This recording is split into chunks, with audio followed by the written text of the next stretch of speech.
Start and end your day with WFUV New York, public media from Fordham University. Listen at 90.7 FM or at WFUV.org.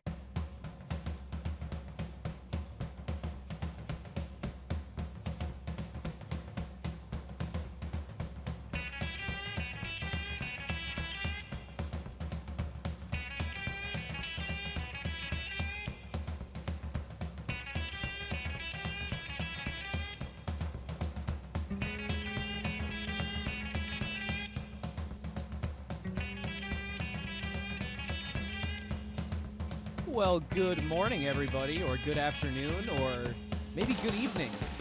But welcome. Could be any of them. Welcome to One-on-One, New York's longest-running sports call-in show here in the Rose Hill studio on the campus of Fordham University. Today is Saturday, June 7th, 2025. I am Tucker Austin, joined today by Kurt Sippel and Joe Henry. We've got Grace McCarran behind the board on radio. We've got Kate Cox behind the monitors on video production. Bobby Chaffardini is in the studio today, our sports director, and we have a packed show today. We have to dream of. Yeah, we have to get through a eulogy to the New York Knicks. That is going to be our first segment. We're also going to touch on the Tibbs firing a little bit. A little bit of talk about the NBA Finals, which are now in full swing. Boy, that's definitely a game one. That Devil magic. Yeah, immediately, to say the least. I don't want to see what the locker room looks like after. Oh man, just wait till game 2, man. Yeah, Yankees and Red Sox renew the rivalry in 2025. It's asterisks on Some would that, say yes. rivalry, others would say. If you've seen our recent social media posts, you know they got nothing else to post, man. Yeah, they got nothing else. So Paul Goldschmidt home run after going 0-13. Yankees and Red Sox lock horns for the first time in 2025. That was last night. They're in the middle of that series. I was actually at that game last night, so that's pretty cool. Then we got to talk about the bums from Queens, the New York Mets. Wait, hold on. We're 2 minutes into the show and you're throwing that out there. That's an hour 2. He has to throw shade at the Mets for no reason because the Yankees have nothing to talk What's about. the Mets record compared to the Yankees Yankees record? have nothing to talk about. How about 102 runs they've scored more than the other team this season? Played the Look, Red I'm Sox. happy for you. The Red Sox legitimately invent ways to lose. Anyway. They do. Joe posted it. We are going to talk about the Mets. They did beat the Rockies last night. Big stuff. Big win. You know, the Yankees didn't win game 1 against the Rockies. And you know, the Yankees also didn't beat the Dodgers. They did. They won a game against the Dodgers. Won? Yeah. Doesn't matter. That's all we needed. It doesn't matter. They That's won one all they game, needed. Tucker. The one game. Did they win the season series? I think so. After Yankees and Mets, we're going to get into some more general MLB discussion, looking at the scope of the whole league. Before we get into some Stanley Cup discussion, the final is here. It's active, and it is such a good series through 2 games. Fun to watch. 2 overtime games. We got people who aren't usually puck enjoyers. We've got them enjoying puck. I said yesterday I was the first time last year I was glued to my screen a little bit more because the Rangers were playing in the playoffs, but this year legitimately it's really fun to watch the Stanley Cup. I wouldn't say it's not always fun to watch the Stanley Cup, but this year it's standing up watching the Stanley Cup is awesome. Playoff hockey is really, really electric. I mean, playoff hockey thing's pretty cool. I had my roommate who's he's a soccer, golf, and horse racing fan. I had him watching the Stanley Cup final. What's he think about journalism's odds for today? I think he likes journalism. I liked journalism actually. Journalism's a good horse. At Kentucky. Didn't wind up winning, but wait, I think I'm a journalism minor. Journalism major here. So. Journalism major. So yeah, we're already running. All the go race. for journalism this weekend. The final leg of the Triple Crown in Belmont horse racing Stakes today. Yeah, is it today? I believe it's today. Belmont Stakes. How about it? We got so much sports going on. We can't even fit everything. There's we so can't much. Talk French Open finals going on right now. We've got that up in the other room. Oh yeah, it's wild. There's a lot going on this weekend. Race days at. But Stanley Cup final. 7:04. Grace McCarran might be jumping behind the mic for the hockey segment. She will be. Definitely. You might have another special guest so too. Stay tuned for that. But yeah, potentially might be another guest. May or may not be the president of the Will Cooley fan club. True. If you know, you know. Might be here. Will I turn her mic on? Remains to be seen. If you know, you know. After the Stanley Cup, we're going to get into some NFL offseason discussion. It's been kind of slow in the offseason so far big until off-season splash. finally We went into the big darkness thing and happened. we arose. You know, we've been waiting for months for him to get off the beach and take the blanket off and just finally pick a team. And now it seems like A-Rod will be going to the Pittsburgh Steelers. But we'll have all that. We'll have a mixed bag at the end, a little segment in the finish to wrap things up. And we'll also have a pre-recorded interview segment with Zach Braziller at the top of the 1 o'clock hour. But that's pretty much our show rundown for today. So for the rest of this little intro segment, how you guys doing today? We're in the studio. I love being in the studio. I think Joe should start. Let me say, first full-time one-on-one host in a year. Whoa. In a Hey year. now. Like you dream of. Get him back in there. Don't mean to say anything bad about Lou Orlando. Everyone knows I love Lou Orlando, but he didn't put me on a one-on-one for a year. It could be argued that for 6 months I was in a different continent. May or may but not have that's been abroad. really it's beyond the point. I do regret to inform everyone that despite this being a momentous occasion for me, that I did not have an adequate preparatory period, in that I did not sleep very well last night, and I haven't told anyone about this yet, but something happened to me, and it was unlike anything that I think has ever happened to anybody in the world. Just And I know tell me this is that's the a crazy Duncan story statement. from I somewhere. actually don't think that you could ever predict this, ever. It was 1:30 a.m. I was trying to sleep. Suddenly, out of my lone window in my new apartment, I hear an unmistakable noise, and it persisted for 90 full seconds. And I know that doesn't sound like a long time, but for this specific thing, it was a lifetime. It was, and I'm not making this up, either a recording or a person impersonating Waluigi, the lanky, purple-dressing, crooked mustache antagonist of Mario and Luigi fame, just making Waluigi noises. So I listened keenly, laying down my head on my pillow for 1.5 minutes, as one or maybe multiple, likely fully grown men went, wah, wee, ah. After which, I went to bed. And I can proudly now say that Waluigi has lulled me to sleep. But it did delay my process of getting to sleep. I didn't get enough sleep, and here we are now. And this is how we're starting the show. Waluigi lives in the Bronx. Yeah. I mean, I don't know. Like, is there something? They're Italian, right? I'm pretty sure they're Italian. I don't know what Waluigi is. You know, I looked it up because I needed some background to tell the story. I was going to say, like, he's the cousin of Mario and Luigi. Waluigi's No, probably he's the no opposite. relation. He's probably Albanian, which would Apparently make no sense relation. for the area. No, No. because him and Wario are like the alternates. Allegedly, but they're not even brothers. I'm not No, sure no, what no. they're They're doing just over friends. there. They're just friends. Yeah, they're just guys. They're just dudes. They just like being They antagonists. like to hang out. I will say, to tie it in to be like a little sporty here on the intro segment, 'cause we're They so kinda like do look a little. I obvious. know Such a my- funny like, segment. my- Waluigi's a beast in Mario Super Sluggers. I was gonna say Oh, exactly that. So yes. I know my whole thing is deviating from sports entirely. We have a Hello Kitty segment going up on socials right now. Check that as we out, speak. please. Yeah, check that out. I will say Waluigi profiles as a Chris Sale kind of lefty on the bump in Mario Super Slugger. So 100%. he is He a ball was- player, folks. Yes. Wario and Mario Super Sluggers used to just His hit the special ball dude, right out of his the park special every hit time. is gross. It Yeah. does like Yeah. an L, like a He's- yeah. zigzag. Hey, he's It's got like good. a Ted Williams build. Oh yeah. Oh yeah, really long and lengthy. Yeah, Personally, I'm more of a Luigi guy myself. Mario, basic. really? It's fine. Yeah, like his super hit is terrible, Yeah, but it's- his it's star bad. his star pitch is like okay. But I'm just like I'm a big fan of the Luigi Knights. I like the logo. I like the team. I won't. I fault like you the kind of locker room that Luigi The builds. locker room. Yeah, the culture. Hey, I don't think Luigi builds a good culture. I don't think that Luigi would build a Wow. good culture. I don't know if he's a leader. No, he's not a knows? leader. I don't know if you he's ever a played? leader. You ever played Luigi's Haunted Mansion? He's definitely not a leader he's in a that little. game. He's a little cowardly. He's I wouldn't scared want in to that see him in game. the post-game He press the conference. he has to professor go is the in the leader. mansion. The professor- Mario's not going in there. Because Mario's in a painting. Mario's in a Fair painting. enough. Hey, forgot how are about you that. doing, Kurt Sippel? I'm good. I'm Oh, chilling. true. Okay. How are I'm you here. doing? I'm really excited. Real quick. One-on-ones Sure, are- Joe one-on-ones must be doing fine. one-on-ones he are just really- had that whole story. Yeah. One-on-one is an exciting time always. Oh yeah, this might be one of the more exciting intro segments yeah. we've done. Waluigi.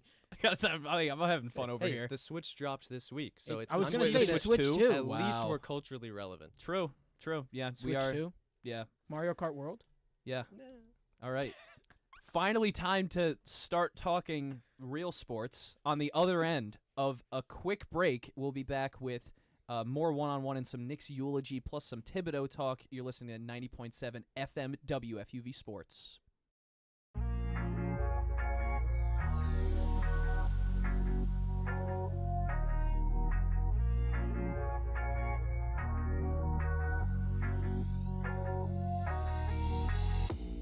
What's up, everyone? It's Joe Henry, one of your New York Mets beat reporters for the 2025 MLB season. From Soto's slugging to Senga's strikeouts, I'll have you covered from Citi Field all year long. Follow me on X at JoeHenry_4 for exclusive interviews, game day insights, and live coverage of every play. So take a ride on the 7 train with me as the Mets continue their quest for World Series glory. WFUV, your home for New York sports.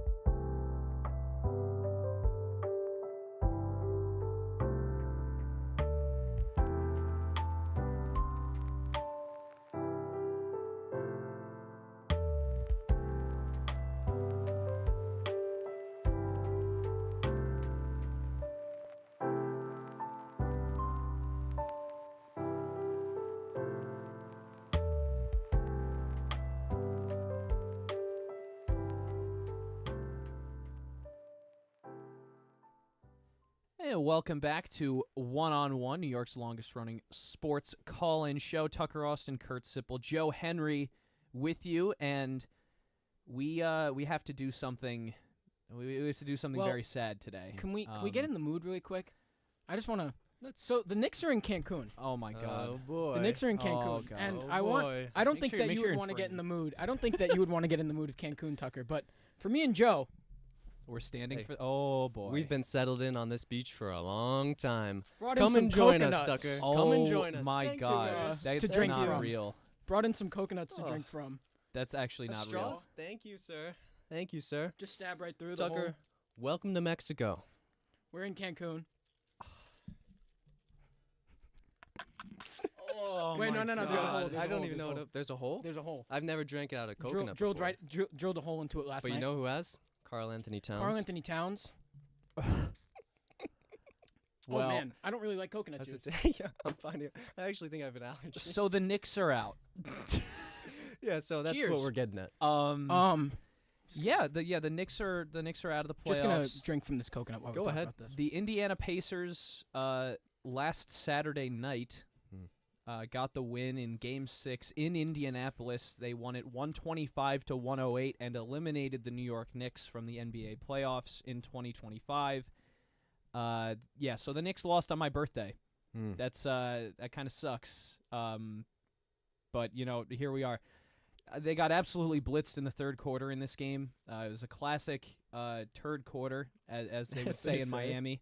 I think the Heat gave the Knicks that issue when they met in the playoffs, but the bench had a positive plus-minus and all the starters had a negative, which is something that we've now come to expect, basically, out of this Knicks team, because the bench doesn't play. Well, They started playing at play. the end of the series. they play. It's just that the bench isn't that good. I think that's the bigger issue, I and think we'll probably talk about this at length.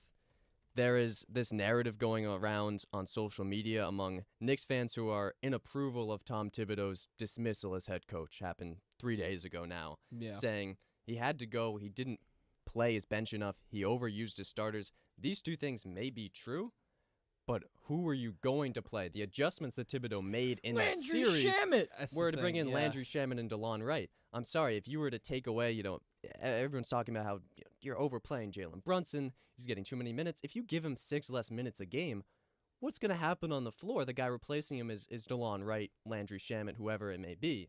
The team is not going to be better with him out the Combattier. floor. Obviously, ideally, you're not playing Jalen Brunson 46 minutes a game in the playoffs. Same with Karl Anthony Towns, OG Anunoby, even Mikal Bridges, who is an Iron Man. But the reality is, when you trade for a guy in Karl Anthony Towns and you give up two good players, Julius Randle and Dante DiVincenzo.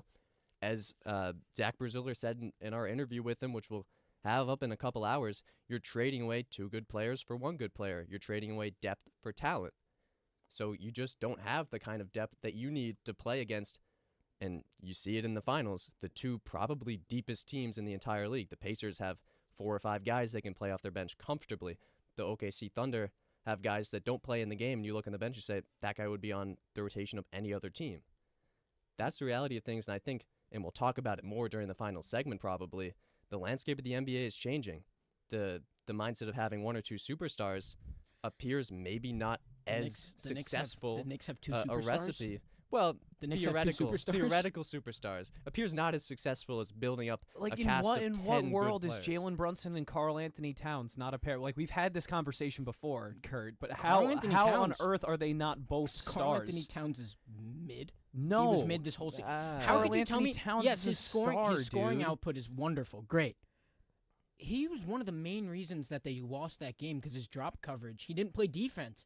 He became unplayable half the series. his defense has been but that's really my questionable point. this whole time, But especially that's- when compared to a guy like Julius Randle who played like better defense But than that's Karl my, Anthony and Towns. that's not a high bar Look, like But Towns that- but- outscored Brunson in this game 6. So like I because don't they think shut down because the Pacers shut down Jalen Brunson, and I'm not too afraid of. I'm Karl not like Anthony I'm not Towns at the asking moment Karl from Anthony there. Towns to do anything more than just score a bunch, score as much as you can. Like if he can't play defense that much, that's like fine, I guess. Him and Brunson, or no, not him and Brunson.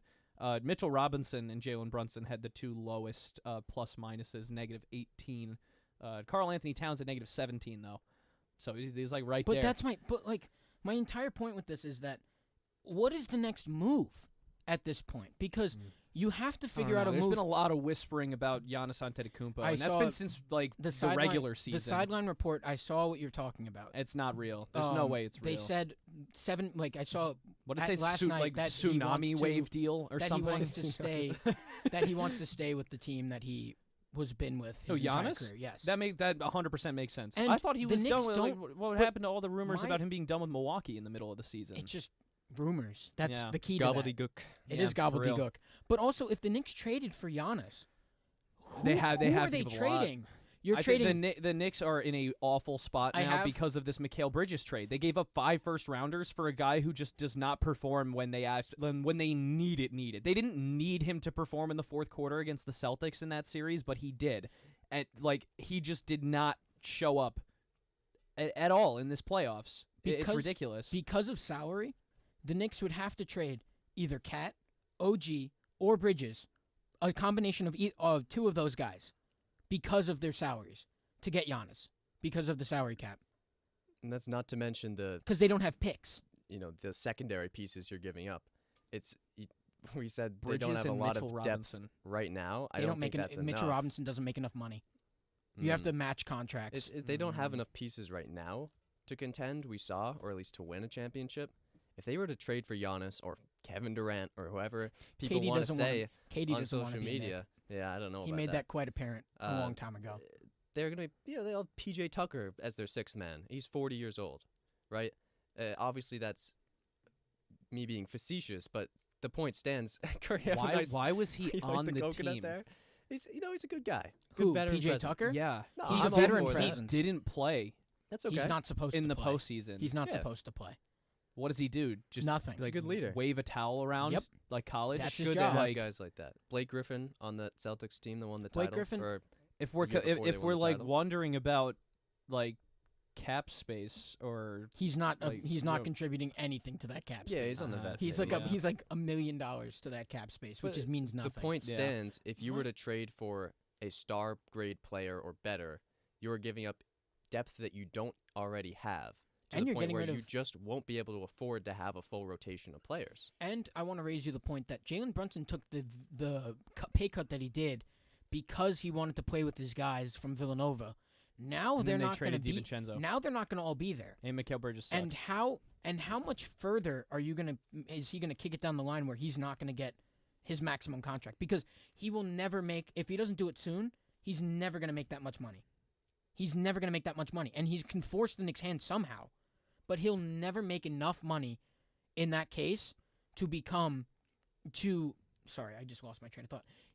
make enough money where he would be happy to play with people that he didn't do it for. If you get what I mean. Yeah. I do. Yeah. And so for me, I think the natural solution is looking at guys who are quality role players, a grade below a star player that you can add. And there's a lot of names available. I even just look over eastward to the team you just beat in the Boston Celtics. They're having not a fire sale, but they need to offload a ton of money. Holiday. They do. And they have need some to great offload players. A lot. Kristaps Porzingis obviously played in New York. I don't love that for them. Porzingis is not He's going just back to so the injury Knicks. prone. I don't think that that's a target Knicks that any fans team hate should him. be going after as much as No, I they don't don't. think No, he's they totally don't. hated. Okay, well they did, and then now it like went from I him think getting they're- booed at the free yeah. throw line to them just kind of saying nothing when he goes to the free throw line. But I still think if he came back to the Knicks, I don't know if Knicks fans would be The that. concern, and happy this about is it. like I've really liked Kristaps Porzingis. I love his game when he's healthy, but that's the big if. Can he stay healthy in the playoffs? The past 2 seasons, he hasn't been able to do so.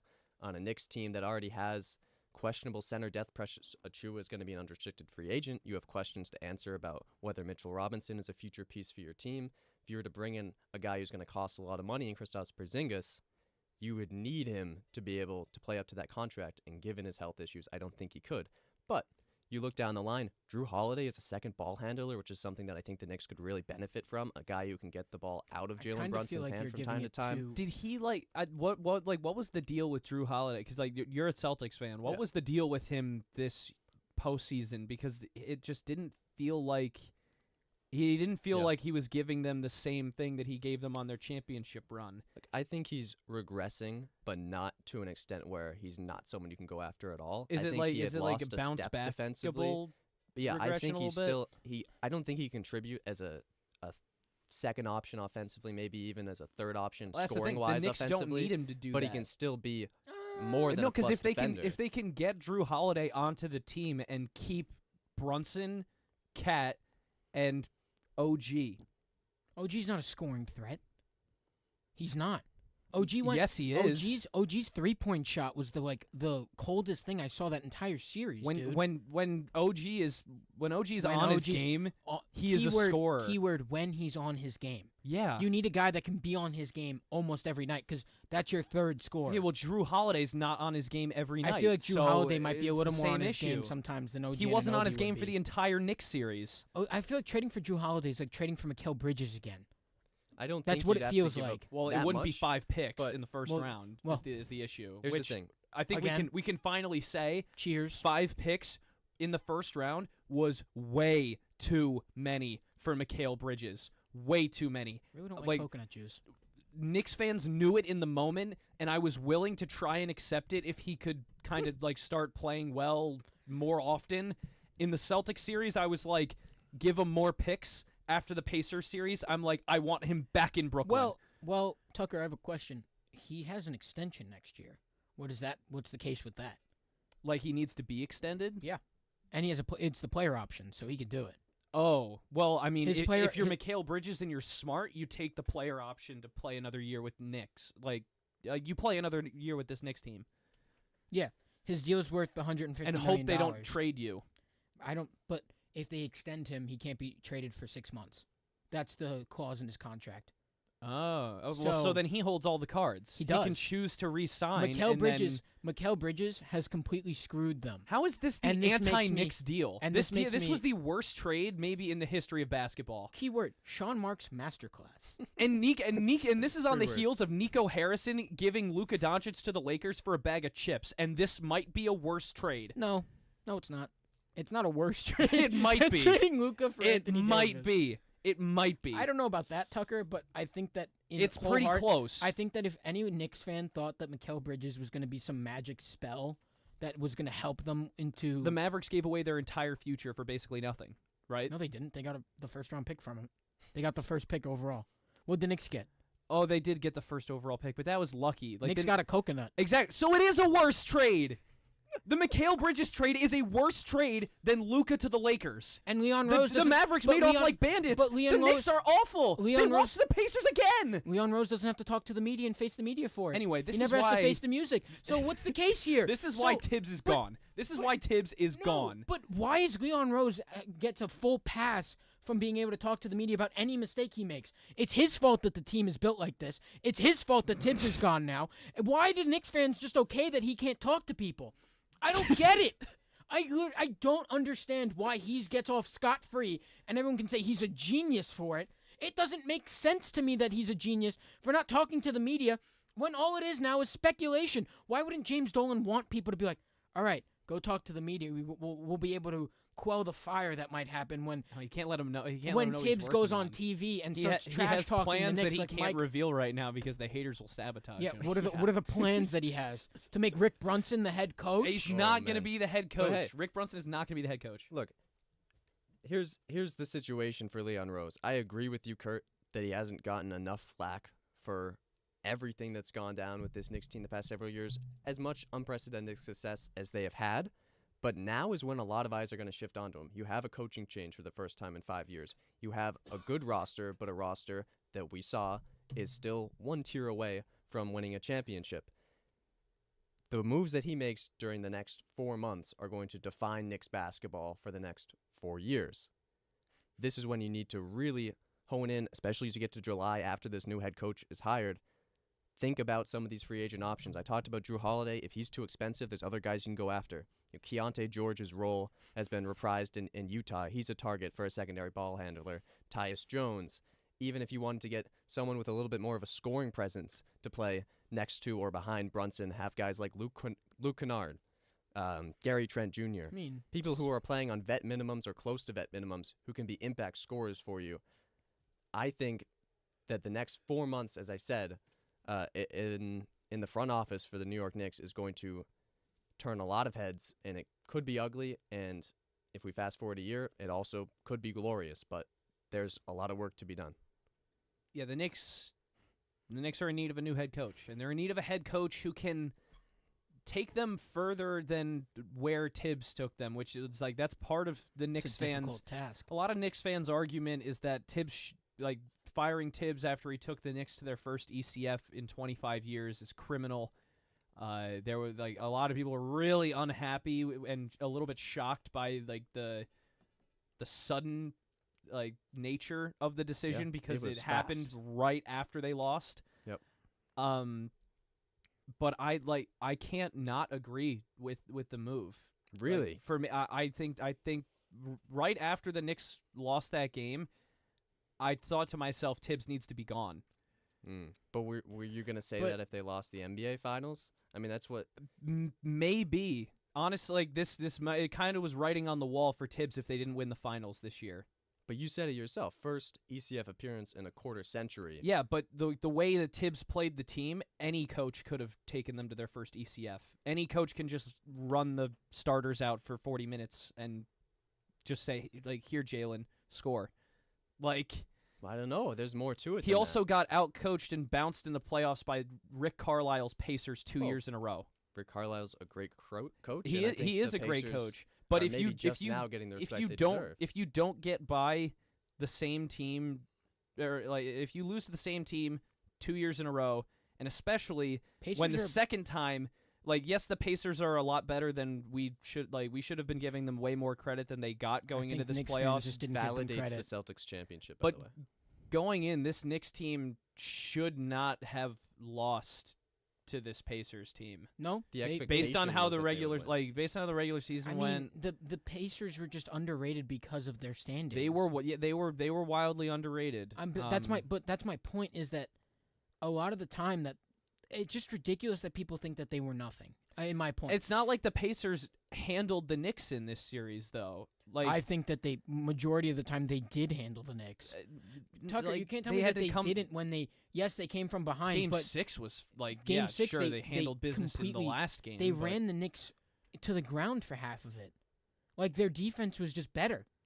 Better defense, better three-point shooting. They had a 4-point lead going into the half, and then the third quarter happens. So, that's where things completely... Better three-point shooting. That's where it falls off the rails. But, you can't tell me that the Pacers the other games in this series, 5-point game, 6-point game, Knicks win.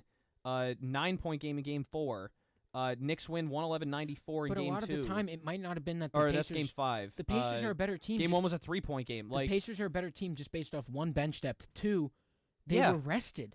The Knicks don't rest anybody. They were tired, legitimately tired. Yeah, you could see that. Which is another part of why Tibbs was the problem. Yeah, but if you hire Mike Malone, it's not going to change anything. he does that anyway. Whoever they hire, they have to give him a bench that he can actually use. I liked what Joe said earlier about the fact that who is Tibbs actually going to play off that bench? DeLon Wright for more minutes? Campaign in the fourth quarter? Yeah, exactly. Ariel Hukporti? Throw Kolek in there. Exact. Tyler Kolek. The guy they tried to trade. The Knicks don't have an actual bench.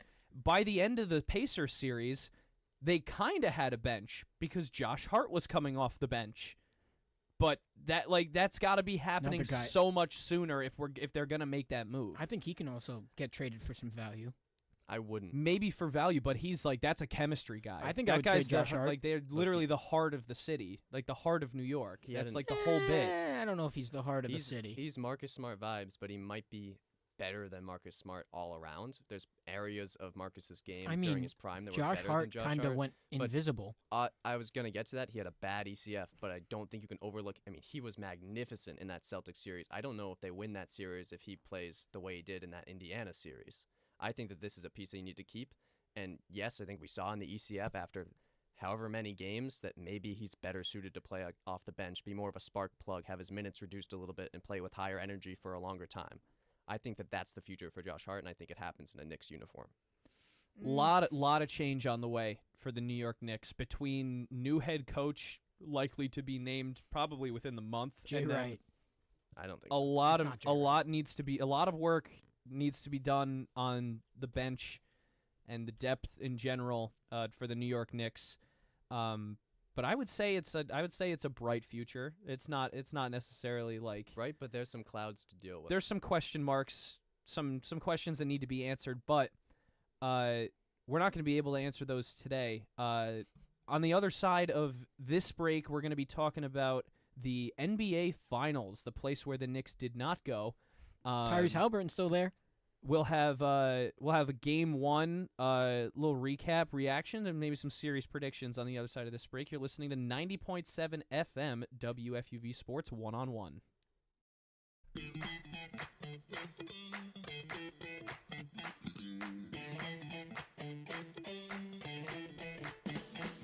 Hi, this is Ben Oppenheimer reminding you to tune in to New York's longest-running sports call-in show, 1-on-1. Catch 1-on-1 live on the WFUV Sports YouTube channel every Saturday from 11 a.m. to 2 p.m. and then later on 90.7 FM from 11 p.m. to 2 a.m. We'll catch you next Saturday on 1-on-1.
Welcome back to 1-on-1, New York's longest-running sports call-in show.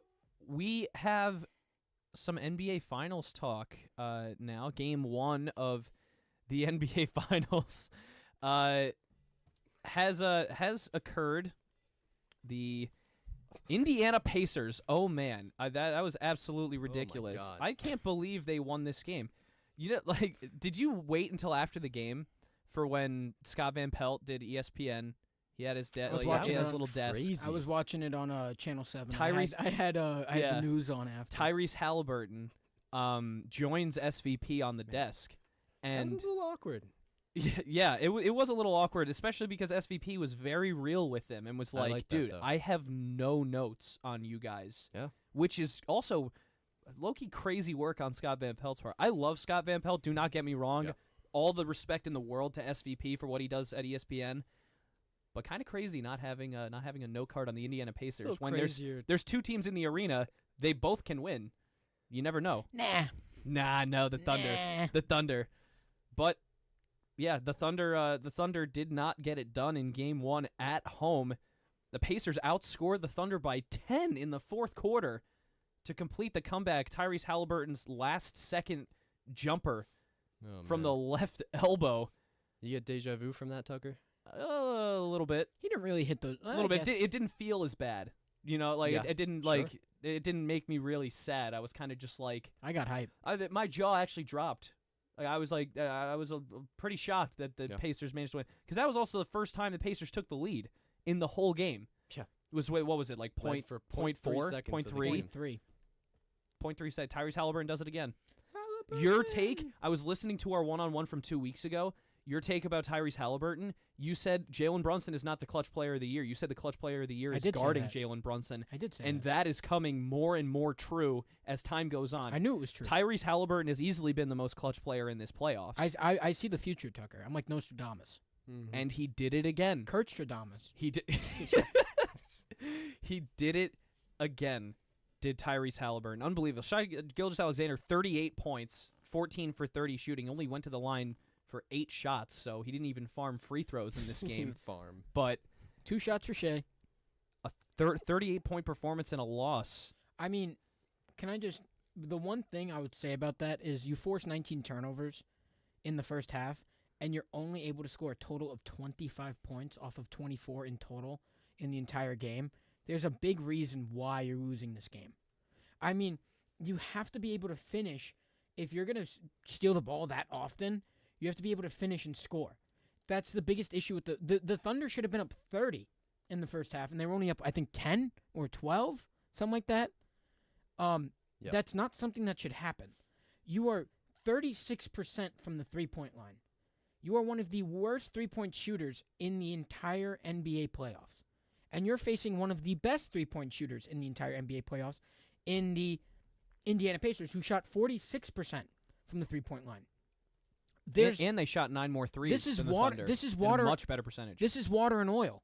Like, you can't force turnovers and not score. You can't jack up threes and not hit them if you're going to try to go up further. I mean, your defense is awesome. Don't get me wrong. The Thunder defense is great. They have great players on the other side that are doing really good things. I mean, the example that you can give is just Lou Dort has been awesome from just defensive. 5 for 9 from deep for Lou Dort as well. But a defensive perspective is just that Lou Dort, Jay Will, guys like that are like menaces on the defensive end for the Thunder. The Thunder play great defense. But they you really have do. to run the Pacers off the line. You have to figure out a way so Tyrese Halliburton isn't the guy to score. But the issue is you got Pascal Siakam that can also score. You have Aaron Nesmith that can also score. Actually, they've been tipping towards Pascal Siakam as like a lead scorer 'Cause a he little is. bit in this whole postseason run.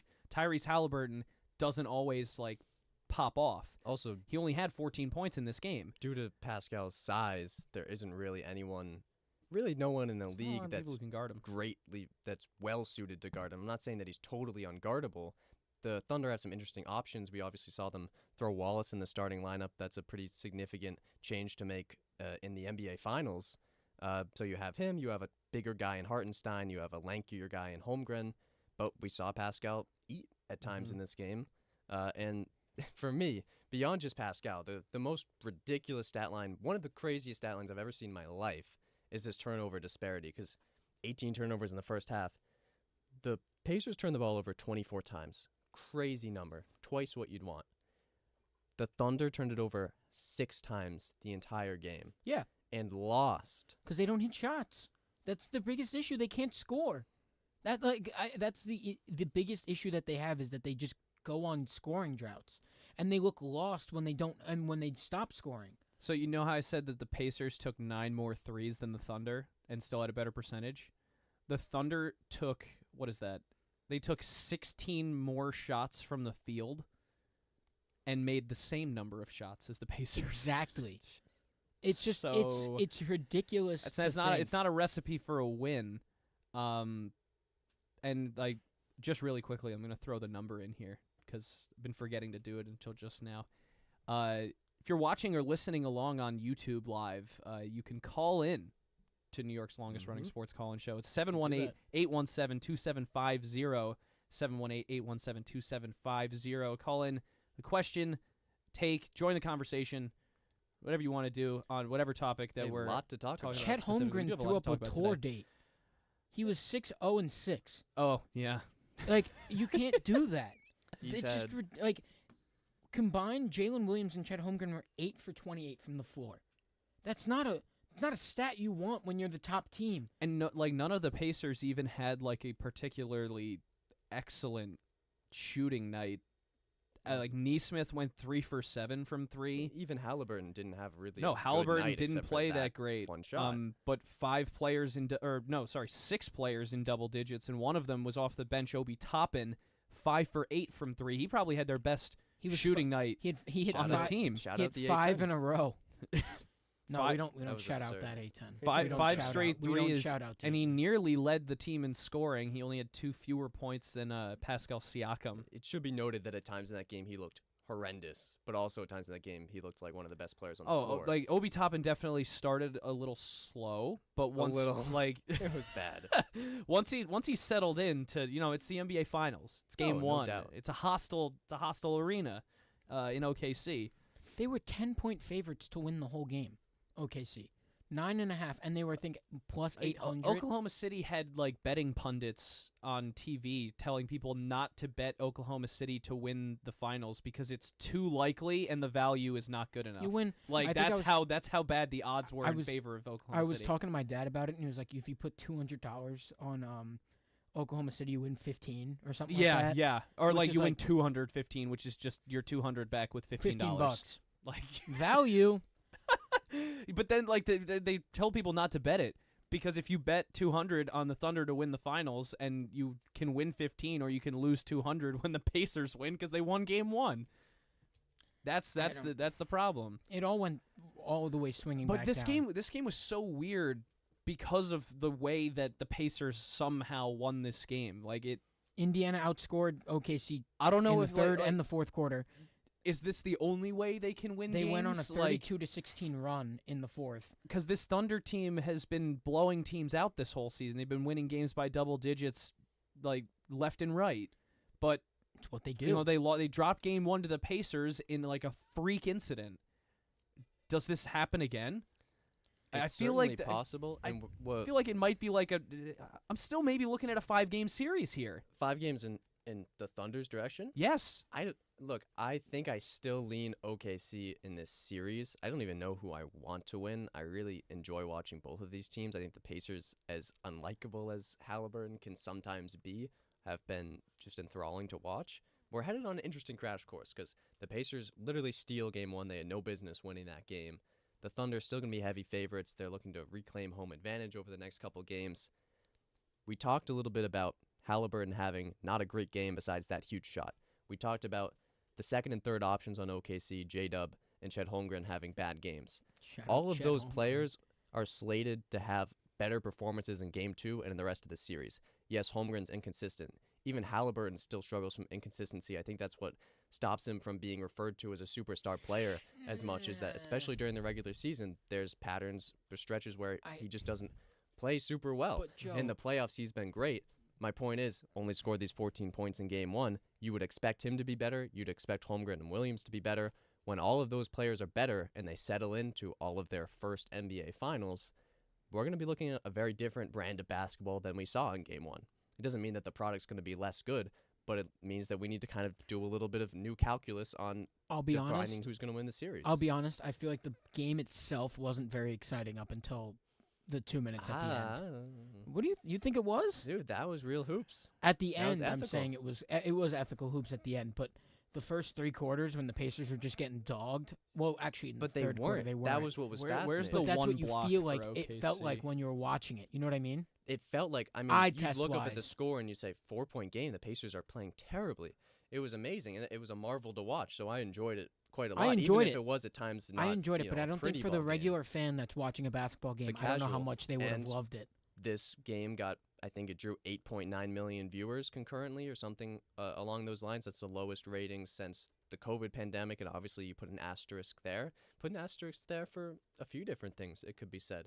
Shout out the Lakers. Lakers winning. I was about to say Lakers winning But the championship. Point stands, really low ratings. Part of this is that this is two small market teams, but another part is this the brand of basketball that the casual viewer wants? Do we care about that? Honestly, I Yo. really don't, but it's something worth monitoring. Yeah, this block from Lou Dort was absolutely ridiculous. Fourth quarter, like That was minute crazy. 40 seconds. He goes straight up with Neesmith, takes the body contact and keeps straight up, and then just brings his arm down perfectly on top of the basketball. and even like better- right as he tries to release and it. even It's like better a pl- perfect block. Even better play was when Neesmith like completely lulled SGA to sleep and then hit a three right in his mouth. That was was really tough. ridiculous. That was Lulled really him- tough. Lulled him to sleep, and everyone doubts Lou Dort. The handles were crazy for Neesmith Neesmith. in that specific why. moment. I don't know why I wanted to talk about Lou Dort. The Freudian slip there about Lou Dort.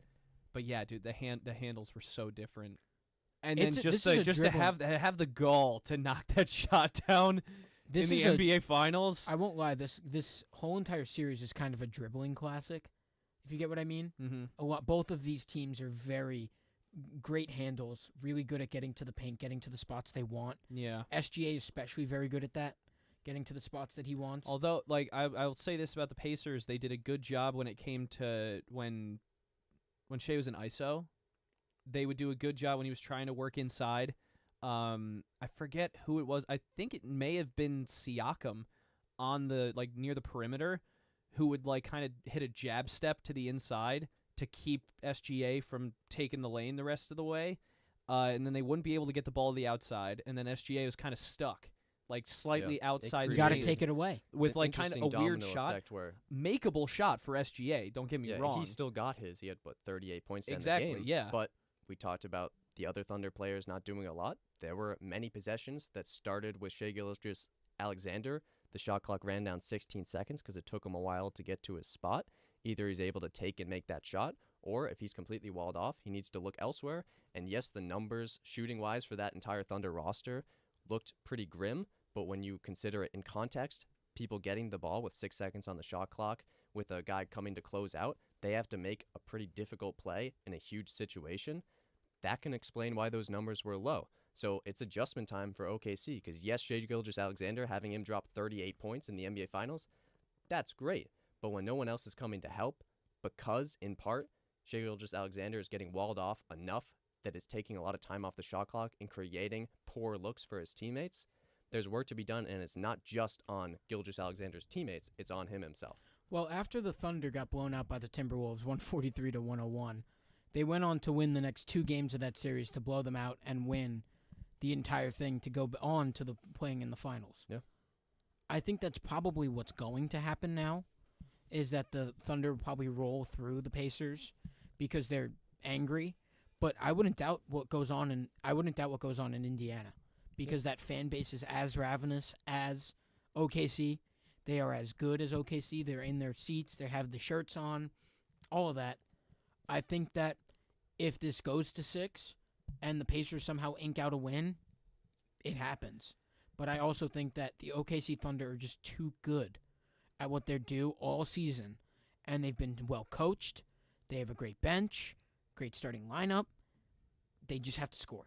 And that's the biggest issue, because basketball is a game of who has the bigger score at the end of the game. It's not golf.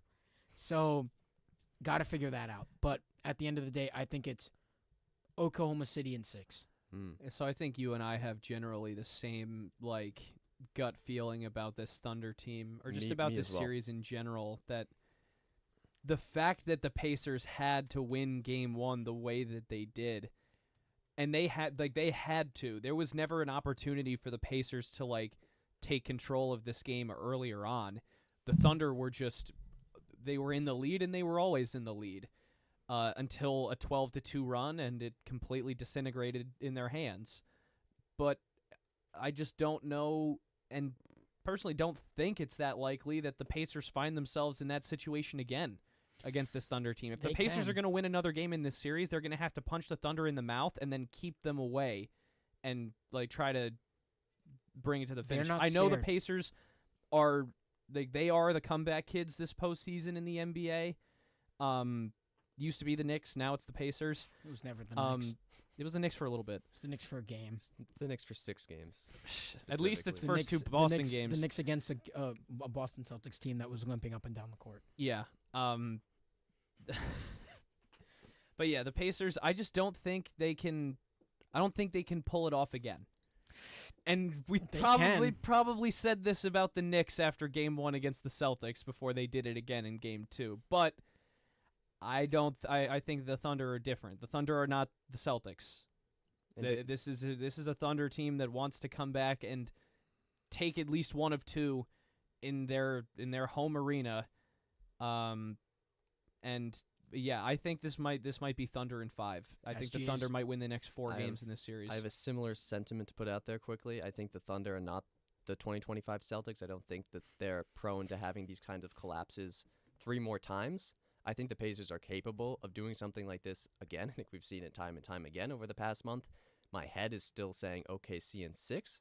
My heart, all of a sudden, and I didn't know who I was going to root for in this series, it's saying Pacers in 7 because that would be a basketball watcher's dream.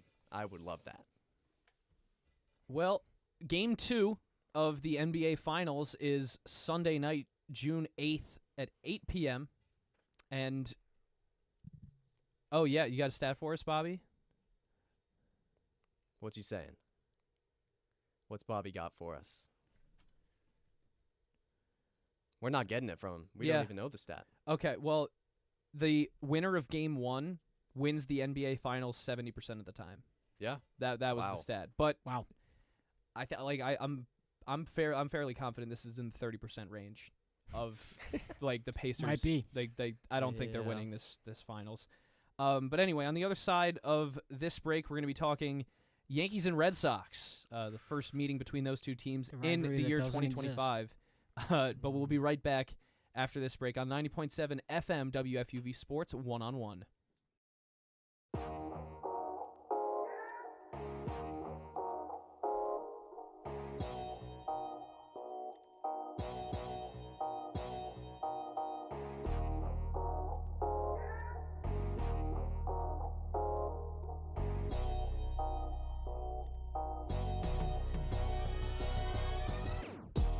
Hey guys, Grace McCarran here with Jack Warner. And we're two of your hosts for Nosebleeds, WFUV's one and only baseball podcast, We'll keep you in the loop on all tri-state news with the Yankees and Mets. as well as the biggest headlines from around the MLB. Catch weekly episodes of Nosebleeds on Spotify, Apple Music, or wherever you get your podcasts. Take a trip around the bases with Nosebleeds on WFUV Sports.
And welcome back, everybody. It's One-on-One, New York's longest-running sports call-in show. I forgot I had the headset on. You know, I'm realizing, Tucker, I didn't So- drill deep enough into this There coconut. we go. I didn't drill a big enough hole for the straw. All right, so Kurt is still trying to break into one of those coconuts Are the from goodies earlier. at the bottom? Huh? Is that what you're suggesting? Is that the best of the coconut So, lies at the floor? So I think what we have to do is if Yeah. we want the coconut juice, Yeah. we got to pour it in a glass. Okay. Well, you're the We can professional go to the here. You're a go to Nets the fan. kitchenette. For that one particularly. We can go to the kitchenette and get a glass. All right. I'll do that in the break. We'll get some. Well, coconut if you juice. if you have any tips on how to open a coconut that the hole isn't working, or anything about the Yankees and Red Sox, because that's what we're talking about this segment, you could call in at 718-817-2750. And that's really for the YouTube stream now that I think about it, because if you're listening on 90.7 from 11 p.m. to 2 a.m., don't call that number because no one's going to pick up. We're all asleep. It'll ring. It'll ring for a It'll while. ring. I don't know but if we're all asleep. 11 o'clock? it depends. Depends. Tonight I By might be 2 a.m., I hope. Well, not Joe, because he's Yeah, got I'll be up. Waluigi noises keeping Joe's him up got at 1:30. Waluigi and Yeah, so you can call Joe, actually. Call Joe. You want me to drop your... Yeah. drop your phone number. Can you drop your phone I number on the actually radio, can't. Joe? I can't do that. I can't do that. Is that All against right. the FCC regulations? HIPAA. That way, that It's person HIPAA. from Duncan would Yeah, really in excited. case she's listening, I cannot be tell very her. excited. For the uninformed, which would hopefully be everyone, I was Actually, they all know.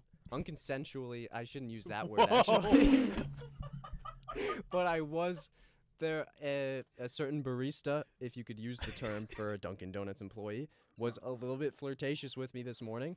There was There's nothing wrong with there a was little, nothing. little banter, Nothing a happened. little back and forth. But it was a little uncomfortable, and it caused me to be late to the studio, and that's why it's getting referenced. Joe's here. just finding any excuse to be late to the studio is what I'm hearing. You know, Just finding any sometimes excuse. you get hung up. I mean, I'm sure she was just having a really good day and just tried to. She was trying to lift your spirits. hey, my Joe. coffee's good, There you go. but I didn't ask for more than that. I'm gonna be honest. Put the caramel in the cup. Just put the coffee in the bag. Put the ice in the cup. all right? Okay. So the Yankees and Red so Sox sorry. started their first series of 2025. The rivalry renewed. Yeah. In the big year of sure. 2025. Sure, we've had this 30 conversation. and 35 Red Sox. those Kurt Sippel, rivalries a renewed. Yankees-Red Sox rivalry denier in 2025. I think Joe Henry might be too. Nope, I'm He not. is. That guy I'm is. not. Exactly. Guy is. It's the one thing me and Joe can agree on when it comes to the Yankees and Red Sox is that the rivalry exists. We actually can probably agree on a lot. Yeah, There's yeah. a lot to agree on. But yeah, I was actually pretty surprised by the way this. I thought this was a great game overall, and I was expecting it not to be, and to be like kind of a Yankees fest. It was. It was in the first part of the game. Walker Buehler got the ball for the Red Sox and gave up 7 runs in the first 2 innings, a cannot believe 5 spot that. in the first. Jazz Chisholm hit a 3-run home run rather to center Shout out my fantasy team. on maybe the most nonchalant swing I've ever seen out of That's him. I ridiculous. don't know how the ball left the That yard. ball was 6 inches below the zone, and he got it out. Yeah, and it And was now- like a and line, now- like a floating line drive to And he's center. on- The worst part about it is that not just that the Yankees went up 5-0 at that moment, it's that Kurt Sippel went from being down 0-12 in fantasy against me to being down 1-11. I'm gonna have the greatest comeback ever, Joe. Greatest comeback ever. It's gonna be the Yeah. greatest comeback ever because Juan Yeah. Soto's hitting the cycle He is. tonight. Yeah, How many times have you said that in the past? it's 2 happening. months? It's happening again. It's happening again. It's happening again. Well, I will say So about is Reese Hopkins. I will say about the Red Sox, and so much can be said, and I know that this is a primarily Yankees or at least Mets audience. I am a Red Sox fan. I'm not one of those. I'm not going to try and sell you on the Red Sox being better than the Yankees, but I will say the Red Sox this season have changed my life in a sense, and that's a significant thing Change to your life? posit. They've changed my life. Positively. Those who know me know that sometimes I struggle with my eating. I will say, just last night, the Boston Red Sox, and in particular Walker Buehler, broke a 12-year pattern of disordered eating for me. For the past decade plus of my life, every time I've watched a Boston sports game, I have abstained from eating for 3 hours at least because I can't fathom getting up and missing a single play from a Boston sports team. I can't imagine taking the time to prep a meal. Last night, going hunger strike. Walker Buehler does what he did. Inning 3, 7-0 Yankees. I got up and I left. And I went and I got dinner. But he and missed everything. I can't even tell you about how the game got to 8-1 because I missed it for the first time in a decade because I went to eat food. There you go. That's Can't how eat food bad when the Red Sox are. are on. Unfortunate. Yeah, But and then I got back and I lost my appetite. no, but because the Red Sox were on the TV. here's the thing about it though. Like, yes, they did go down 7-0 eventually. Volpe hit a 2-run home run in the same first inning as Jazz. In the second, couple more runs come across. Jazz Chisholm RBI single after a couple things go wrong. It was like a Judge single, and then I think Goldschmidt reached on an error, throwing error by the third baseman, Marcelo Meyer. Yep. Then Volpe gets hit by a pitch with the bases loaded. That would knock him out of the game. He stayed in to run, but he did get knocked out of the game. He would get x-rays and CT scans, but they came back negative, so he should still be fine. Aaron Boone last night said that he'd be right back in there. So, I mean, I expect Volpe to be in the lineup again tonight. But really quickly, I want to get this in this segment. We have a ticket giveaway. Hey, yo. We have tickets to give away. There it goes. That's how you know. That's the sound. We have tickets, 4 tickets, that is, for the June 19th Yankee game at Yankee Stadium. Of course, it's a day game against the Los Angeles Angels at 1:05 p.m. And our question, if you can answer correctly, question is, how many players in history have won a World Series with the Yankees and the Red Sox?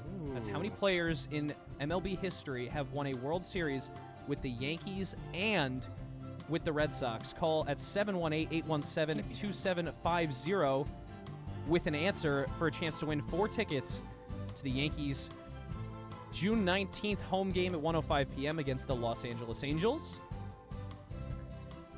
And anyway, back to our Yankees discussion.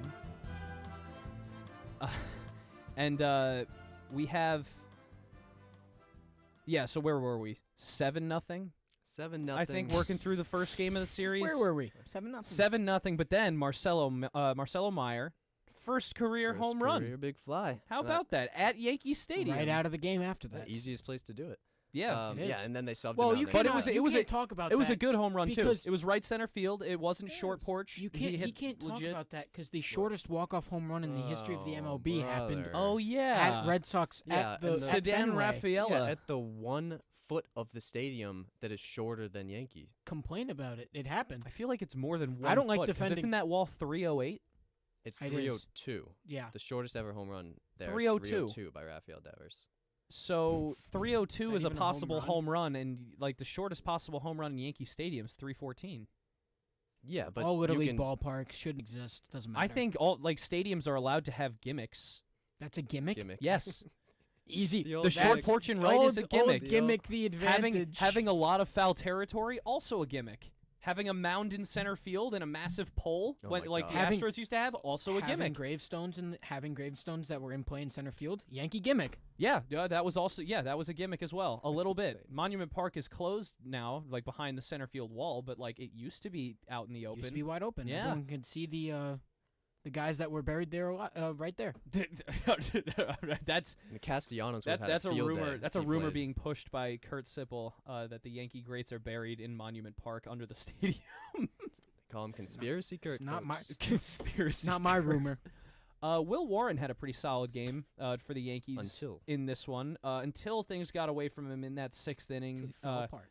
3 walks, I believe, in the inning, and then he was eventually pulled for Brent Hedrick, who is a relatively new addition for the Yankees. He's been pretty solid, but he couldn't get out of that 6th inning without giving up. What was it? He gave up 3 runs to the Red Sox. Yep. It was a 8-4 sac could have fly. been worse. And then Alex Cora inexplicably pinch hits Romy Gonzalez for Marcelo Meyer after he hits his first career home The run. explanation given on the broadcast, and it was speculation, was that he went in to pinch hit Romy, who's a righty, as opposed to the lefty Meyer, for the lefty Hedrick.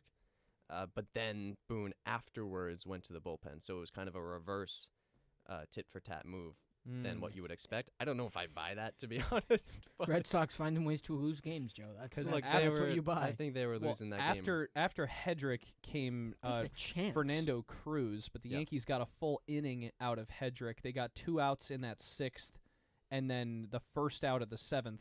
Then they go to Fernando Cruz, but the Red Sox also scratch across 2 more because Hedrick hit Jarren Duran with a pitch. Jarren Duran got hit twice. He got hit twice. In a row. Really weird. He played every outfield position and also got hit by 2 pitches in the same game. He's just doing Like, this was things. such a weird game out of the Boston Red Sox. was in This three is different. no. This is an average game. Out This of is the the Boston in Boston Red Sox. Red Sox. 2025. Get ready to have a fun weekend. So are they not? Are they not in contention anymore? Well, they're Is that 30. like- Here's the thing: they're 30 and 35 on the season, which is like it's pretty bad, but it's not impossible Yeah. that below like the if Rays they right now. if something clicks and like maybe the pitching staff figures something out, like if Walker Buehler figures it out and becomes like he was in LA, Same with the guy like that's an ace. Yep. That's an ace. And yeah, you like Yep. the former White Sox rotation is in Boston. If they pick it up, I mean Carlos Rodon has figure it found out. himself again with a Yep. beard in a Yankee uniform. So, I mean, like I really hate the Red Sox. But the way I'm talking right now, it sounds like I You kind love of the like Red them. Sox. Here's the thing: I like when the Yankees and Red Sox are both really good at the same time. Absolutely. Probably not going to happen Because it for makes a while. it makes for literally like I will not get up off the couch for the entire Yankees Red Sox What I series. said for at the same time. Like the Yankees are okay, right? Pretty good right now. They're The Red okay Sox right now. aren't. The Yankees have the It's- second best run differential in baseball. I said pretty good. Yeah, you pretty said good. before you said that. I changed. I changed my statement. I changed what I said. They're all right. But yeah, I don't. For the Red Sox, I thought I was more fearful of their pitching staff as a whole going into this season. Boy, were you misled.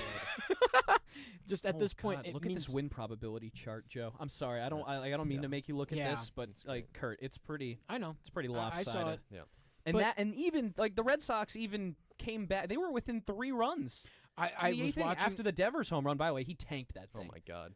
Oh my! He loves hitting at Yankee Jesus. Stadium. It's something else. doesn't? It's awesome.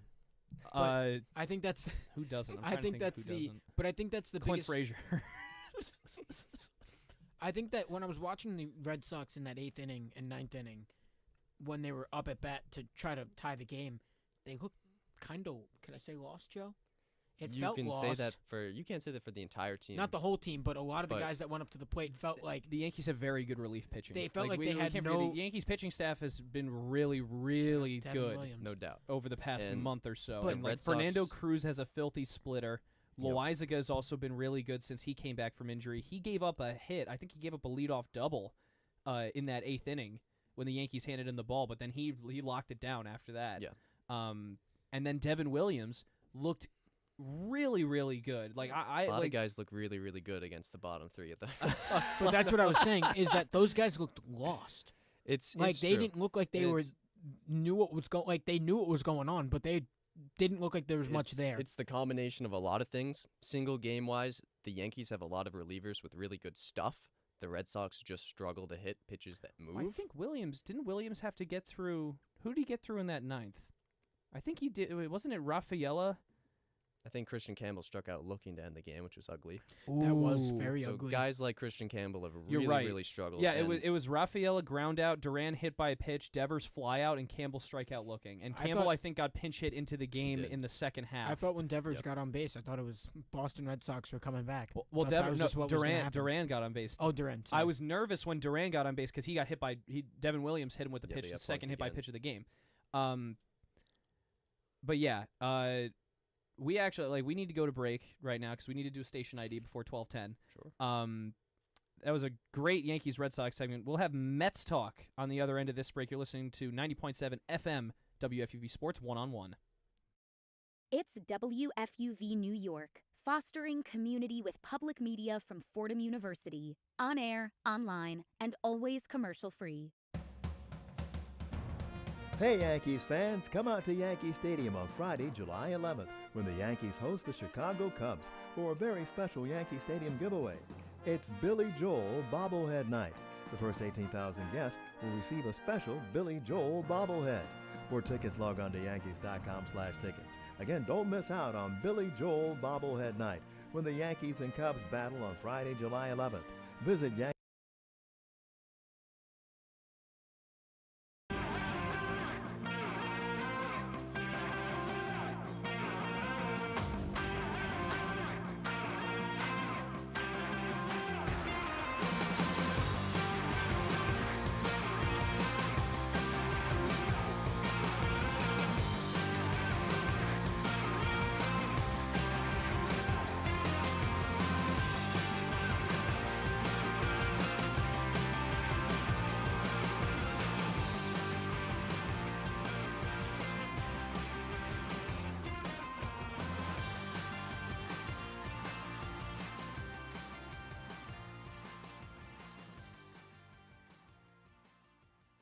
It's WFUV New York, fostering community with public media from Fordham University, on air, online, and always commercial free.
And welcome back to One-on-One, New York's longest-running sports call-in show.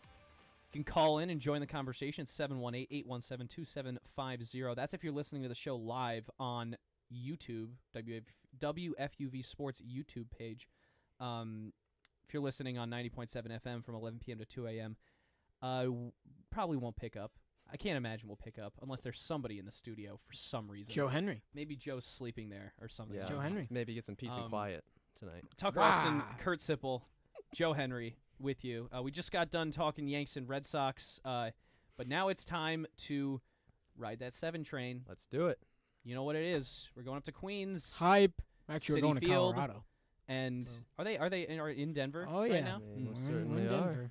So the Mets make their trip out to Denver. A lot of dude, Everyone's fans gotta in do it. Colorado have had a New York tour out there in the past did. couple of weeks. It looks like and the New York teams, I don't know how well the Mets fans travel. I know Yankee fans always pack the house wherever they go. Well, I mean, it's easy to pack the house when everybody that ever exists that doesn't watch baseball is a Yankee fan. So It's nice. Yeah. It's really nice. it's nice when the tourists Yeah. are Yankee fans. It's nice when the Yankees literally have the Yankees stimulate the economies of other baseball teams by All right, existing buddy. and playing in their All right. stadiums. All right. But You know, this Okay. segment's titled Mets. METS. true, it is METS. titled Mets. So I'll start. Actually, no. Let me Yeah, take that hat off, Tucker get Austin. rid of the Yankee hat. I'll get rid of the Yankee hat. Yeah, there we go. Thank God. Jeez. Was Back- getting we're tired done- of looking at done it. with the Oh my Yankee God. segment. Getting tired of looking at Come it. on, man. It's the Father's Day edition. It's June. Well, June. it's still a Yankee hat. So the New York Mets. Where do we Last begin? night they won for their first game of a three-game set with the Rockies. I think it's a 3-game Believe set. so. It's 3 games, I believe. 3-game set out in Denver against the Rockies, who now have 12 wins. Hey, Hey now, that's They were the hottest team That's in- 3 more than when they played the Yankees. They were the hottest team in June at the moment. True. They also have more wins than Scotty Scheffler in the last 2 weeks. That's huge. Shout out on the green. Interesting stuff there. True. Shout out on the green. U.S. Open is next week. We'll probably have an episode about that. Big time on the green podcast. Mets coming win up. 4-2 last night. Kodai Senga 6 innings of 1-run ball, 5 hits, 2 walks, 6 Ks. Only gave up a homer. His ERA goes down to 1.59. Goat. Very nice.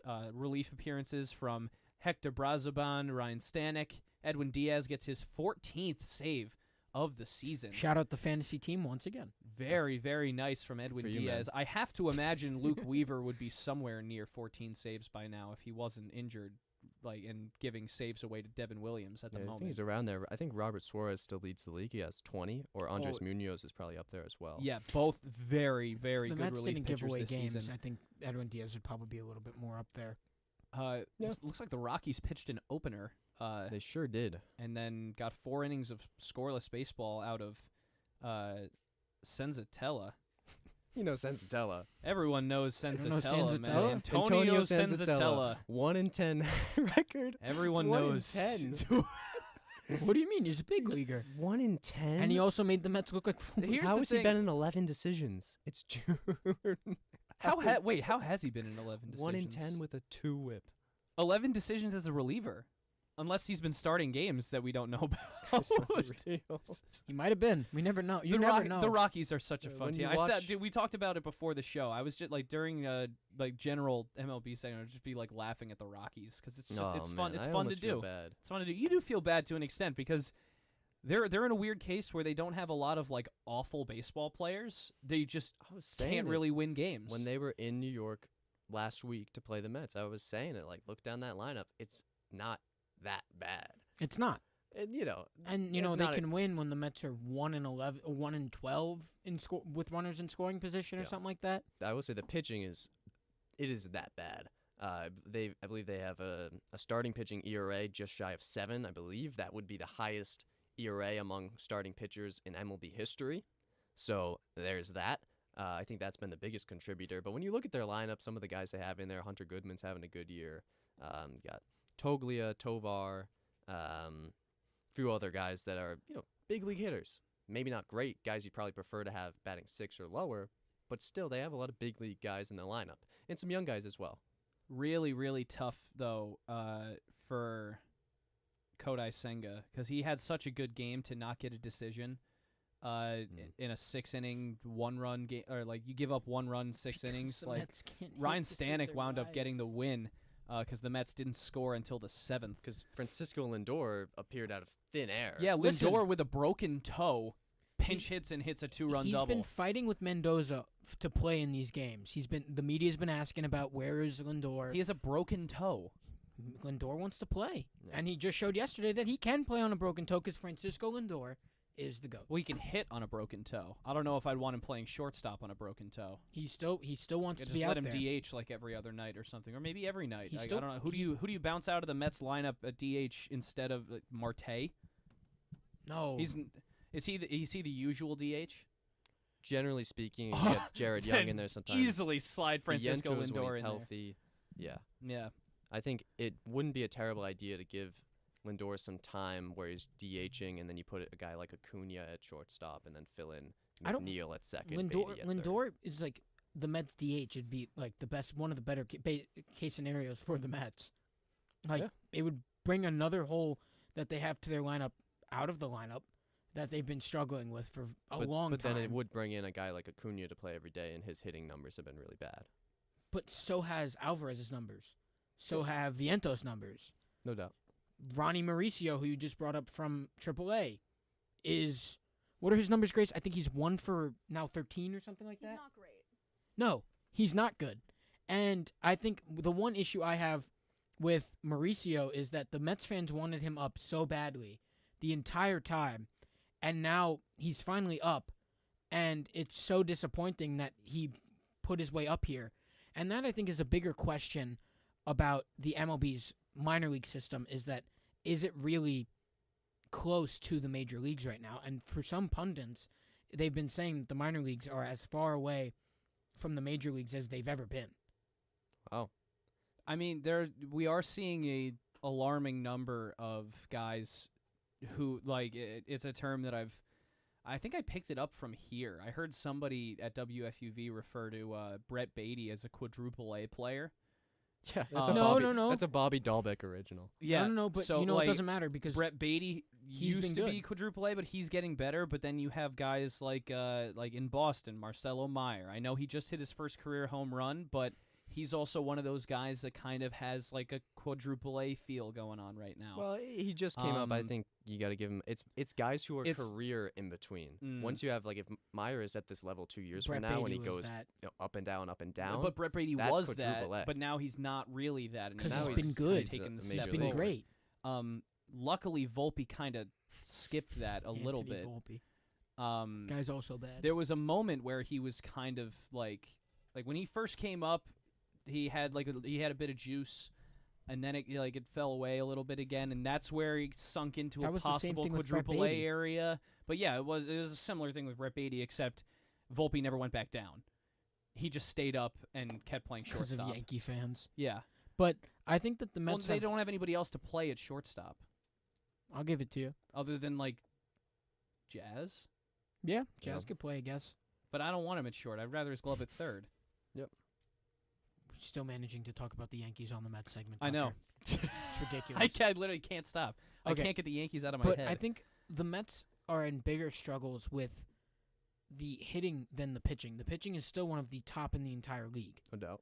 Yeah. And that's one of the big. That's the biggest thing that they have going for them is that their pitching is so good.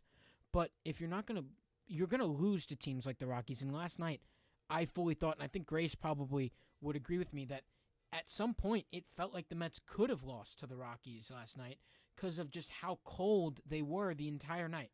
And you had guys like Lindor coming off the bench that gave you such a spark. Pete Alonso being able to slide into base like the way that he did last night too gave the Mets a spark. But these guys aren't, like, Lindor's not in the lineup right now. You got to do like last year, what happened with Lindor when he got injured. You had to have the non-Lindor times, and the Mets soared with the non-Lindor times because the young guys were able to take the initiative for the non-Lindor times. But now they don't have that because the young guys are all regressing. I would say, Kurt, to hop in on that, it's hard after Lindor and Alonso because they're struggling so much with runners on base that they have nothing after the two of them sometimes, which is that's not how you make a run in the postseason. They've had this problem in the past, and that is what has killed them. But on the Francisco Lindor question, I would say I am fine with sitting him for a week while his toe heals because, listen, like, it's the Rockies and then I think the Washington Nationals and then the Rays next week, at the end of next week. Like, these are teams that they can beat. Lindor obviously is a big part of that, but I also, like, you don't want this to be any bigger of a deal than it already is, you know? I agree with you on that, but you also just, like, there has to be some way that the rest of this team has to spark out. I don't know who it's going to be, and it might be Lindor playing DH that one game, but you cannot drop games against the Rockies. You can't drop games against the Rays. You can't drop games against the Nationals. Yeah, I'd agree with that. Especially the Nationals who are in your division, because that's even worse. Yeah, but they also, like, I don't know, they're going to need Lindor at the end of things, and, like, I think the toe's going to be fine. Like, it's not catastrophic. Mendoza doesn't seem worried, but... An Aaron Judge toe situation. Right, like, I really just don't want anything to be at risk later on when these are games that you can win. Now, I do need some people, like Francisco Alvarez, who has not been doing very well, Kurt, as you know, because he's on your fantasy team. Shout out my fantasy team once again. He has not been great this year. We expect a little more. Other guy, like Vientos, like, there's some be a guys. good time for Juan Soto to step up.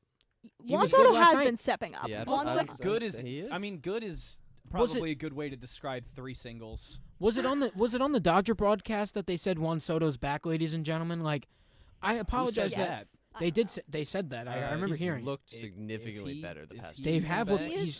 He's looked a lot more comfortable. His confidence. His confidence. Like, he is started back. doing the shuffle again, and people were like, "Soto's back. He's batting .238, guys." But that's okay, because but you have to give him more than like a week. Yeah. Like, I think he's going to be fine. Come September, it's all going to be fine with him. And the Mets are going to make a run to the World Series. And time for a trip to StatMuse. And he does. I love StatMuse, and he does look a lot. You know, during the Subway Series, there was the whole thing about, is he happy, blah, blah, blah. Okay, 265 in his last 10. Yeah, exactly. So there was the whole thing about him being happy. He looks a lot happier. He looks a lot more comfortable at the plate. He's got a little bit of the swagger back. He's got, like, a little smirk on his face. I'm like... Back-to-back 0 for 4 nights against the White Sox. I mean, it happens. But it happens. That's in the past. We don't talk about the past. Those are the first 2 games of the 10-game sample. So if I go to Soto's last 8 games, it's probably batting .346 with 9 hits, 3 homers, 6 RBIs. So you want to still tell me Soto's mid? He's just been playing really well for a week. Okay. Let's see him do that for the rest of the season. He did that against the Dodgers, though. That's true. He did do that. He did that against the Dodgers. The Yankees didn't do that against the Dodgers. He did 2 hits against the Dodgers in 13 at-bats. Scored 2 runs in that entire weekend. He's been farming off the Rockies this whole time, actually. Farming is insane. 4 hits against the Rockies. Gotta play who's on the schedule, Tuck. That's true. 4 hits against the Rockies May 30th to June 1st, and then 3 hits last night against the Rockies. All singles. Soto is pretty good. And he's been hitting the ball longer than I think. I still don't think he's reached Yankee level with the No, Mets of course yet. not. But I No, also think that no. he's been hitting Where'd the the ball home a lot runs go? longer. They're coming Well, the back. short porch certainly helps The on short that porch one. does help. Yeah, right field at City Field is not. No, it's like a Small. normal. It's yeah. not. Yeah, It's It's like a normal. normal It's normal. ballpark, Normal. unlike It's a- Yankee Stadium. It's a regular ballpark with orange foul poles. Yeah, it's great. I actually It's a do like magical the different place. colored It is. foul poles. That's like the one only of the ballpark and to the do it. light shows at night at City I Field. love are the really light sick. show. I The love, W- I the love when W they played lights. Oh, a yeah. I light don't know, show I haven't when seen the Lindor hit a W home lights. run that was ruled not a home run, and then they just did the light show when the ball was in play. I did see That that. was not- I really liked when that I remember happens. that happening. That was maybe not the best, but no, hey, my favorite was happens. when a home run. I don't remember who it was. Wasn't being ruled. Like they were confused on the ruling of the Yeah. home run as they were running around the bases, and then they just did the light show again. So it was like light show 1, and then there was light show 2. Just a little confirmatory. You need light 2 show light for ya. shows. Yeah. I mean, City Field's awesome, man. It's a magical place. It's the hottest club in the city. It is. Juan Soto's there. Pete Alonso's there. Oh, it was against the Dodgers though that Pete Alonso, Juan Soto, and Francisco Lindor all hit home runs in the same game, Yes. and that first time that happened. Pete Alonso's They've been been together. really hot. I mean, Pete Alonso's probably Yeah, he's batting And 298 An on the year, MVP dude. candidate. Since is an that, MVP like candidate. before the show, we watched that Pete Alonso home run against the Milwaukee Brewers Yes, in we the did. playoffs Yes, last we year. did. That may have saved his entire career. Absolutely saved his Hmm. career. Yes, Saved his- entirely, but especially with the Mets. It saved his for career sure, in but I think City. career in general, because if Yes. the Mets don't bring him back for whatever reason, he goes somewhere else. He probably doesn't perform great wherever he winds up going because But the Mets fizzled out of the playoffs and they like fell out of love with him, even though like he broke the rookie home run record with them. Yeah. Like Pete Alonso is a New York Met, Yes, he is. He lives. but he was very close to not being a Met if he doesn't Yes. hit that home run last season. He lives and breathes the Mets, and it is difficult at this point, especially with how he's been. So after the Brewers home run and how he started the season, it's 57 RBIs. very hard to imagine him in another. He's an jersey, MVP and candidate. I hope 2 he's months. not. He's an MVP candidate. He is an MVP candidate. Shout out Nick Palmer for telling me Leads that the wasn't team true. in Yes, average exactly. home runs and runs batted in for the Mets. He's been. Sixth in the league, or sixth on the team, I think that is, So do in you on wanna- base. But Tucker, do you want to see how Still, scary it is it's on that base a lot. Juan Soto, when he's breaking out right now, Pete Alonso's really hot, and Francisco Lindor, Has a broken toe, but will is be still healed. playing well, and is still awesome. and the pitching's good. The Mets are formidable foe I can't wait till Uh, July. They're gonna sweep the Yankees for again. anybody in the East. I'm not going to be here Um, for it. I'm really upset. It's another Ugh. thing to be upset The, about. Which uh, FUVer isn't gonna be here for? Let's not talk about it. That's not. We're For not David making Wright that number trivia question. retirement. You know who's also not going to be here is Lydia Perner. She's also Mm. going to London. So. Wow. Hey. On not just July me. 4th?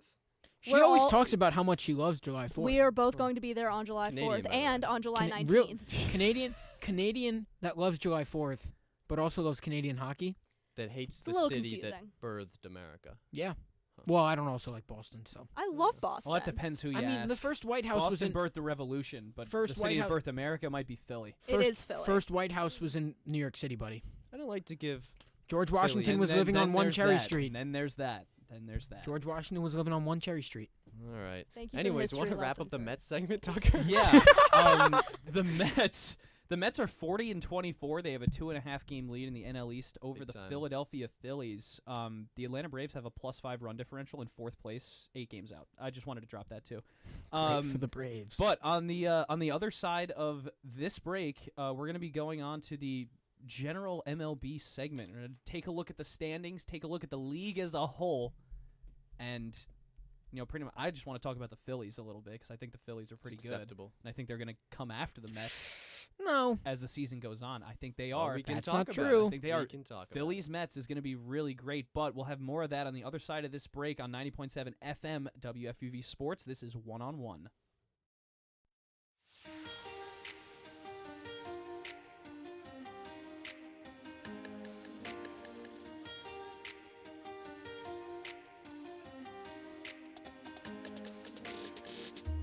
Hi, my name is Ryan Rucco, WFUV class of 2008. WFUV is your home for all things Fordham athletics, with live coverage of Fordham football, Fordham men's and women's basketball, in addition to our Saturday show, One on One. Stay right here on 90.7 FM for all things WFUV sports.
Welcome. We are halfway through the show. It's 12:30. It's kind of crazy. Yeah, I know, right? Really crazy how we've been moving right along. But it's time for the Major League Baseball segment. Tucker Austin, Kurt Sippel, Joe Henry with you on One, New York's longest-running sports call-in show. If you want to join the conversation, you can. If you're listening on YouTube Live, you can call in at 718-817-2750. Drop a take, drop a question, or just talk sports. Call in, man. It's the longest-running sports call-in show. Love to get a call. Need calls. We also have that giveaway that we can still we still have Yankee tickets on the table. Want to go to a game? Yeah. See Mike Trout versus Aaron Judge? Yeah. Jorge Soler? The Yankees are playing the Angels on Thursday, June 19th at 1:05 p.m. There it is. We have 4 tickets to that game that are available if you can answer this question. How many players in history have won a World Series with the Yankees and the Red Sox? That's how many players in MLB history have won a World Series with both the Yankees and the Red Sox. You can call in at 718-817-2750 to give your answers for a chance to go watch the Yankees. The catching prowess of Logan O'Hoppe. Yeah. You know, the Angels were a really hot team going into that series in L.A. against the Yankees. But the Yankees took care of business, swept the Angels before dropping 2 games to the Dodgers. But that sweep of the Angels really made that West Coast trip a lot better because they could afford to drop a couple against the Dodgers. They could afford to drop They could them. afford to. They weren't even trying. They could. They could afford to drop 2 games to the Dodgers. Jazz Chisholm's playing at 70%. They were being That was ridiculous. He was still hurt, I think, for the Dodgers series. But he's playing at 70%, Tucker. He didn't travel on that series. I get what he means. He doesn't swing as hard as he can. Are you playing at 70% right now, Joe? It could be said. It could be You're said. at 70%? Because I'm at 100% right now. I'm trying almost too hard given the scenario. It's a regular season ball game. You have to preserve yourself for coming off an injury. You want to go 70%. So I'm hearing right now you're doing 70% Plus, right what now. what if you bat 171 results. going 100%? Look, that's what he's saying. He went 100%. He batted 171. He was trying too hard. He was going overthinking, if George was alive and he heard, I'm only trying 70%, he's traded the next day. Which George are you talking about? Steinbrenner. We were just on George Washington. Oh, true. Were on, Smookatakis. Steinbrenner would talk. He would go to Jazz Chisholm and he would say, "You want to play at 75% or 70%? I'm going to pay you 70% of your salary." Jazz Chisholm would be on the slow bus to the Oakland A's. No, he's going Sacramento to Pittsburgh. A's. Forgot about that. It's just the A's. But it's just you know, state of the league. Yankees lead the East by 5.5 games. We get a boo from behind the board. They're clear of the Rays and the Blue Jays, who are tied for second place in the AL East. Boston comes up behind them, 10.5 games out of first. And then the Orioles, the Blue Jays and the 3.5 games behind the Red Sox, 14 games out of first. The Orioles are 25-37, but in their they've been pretty okay in their last 10. 7-3 in their last 10. There you go. They've been turning getting hot. things around.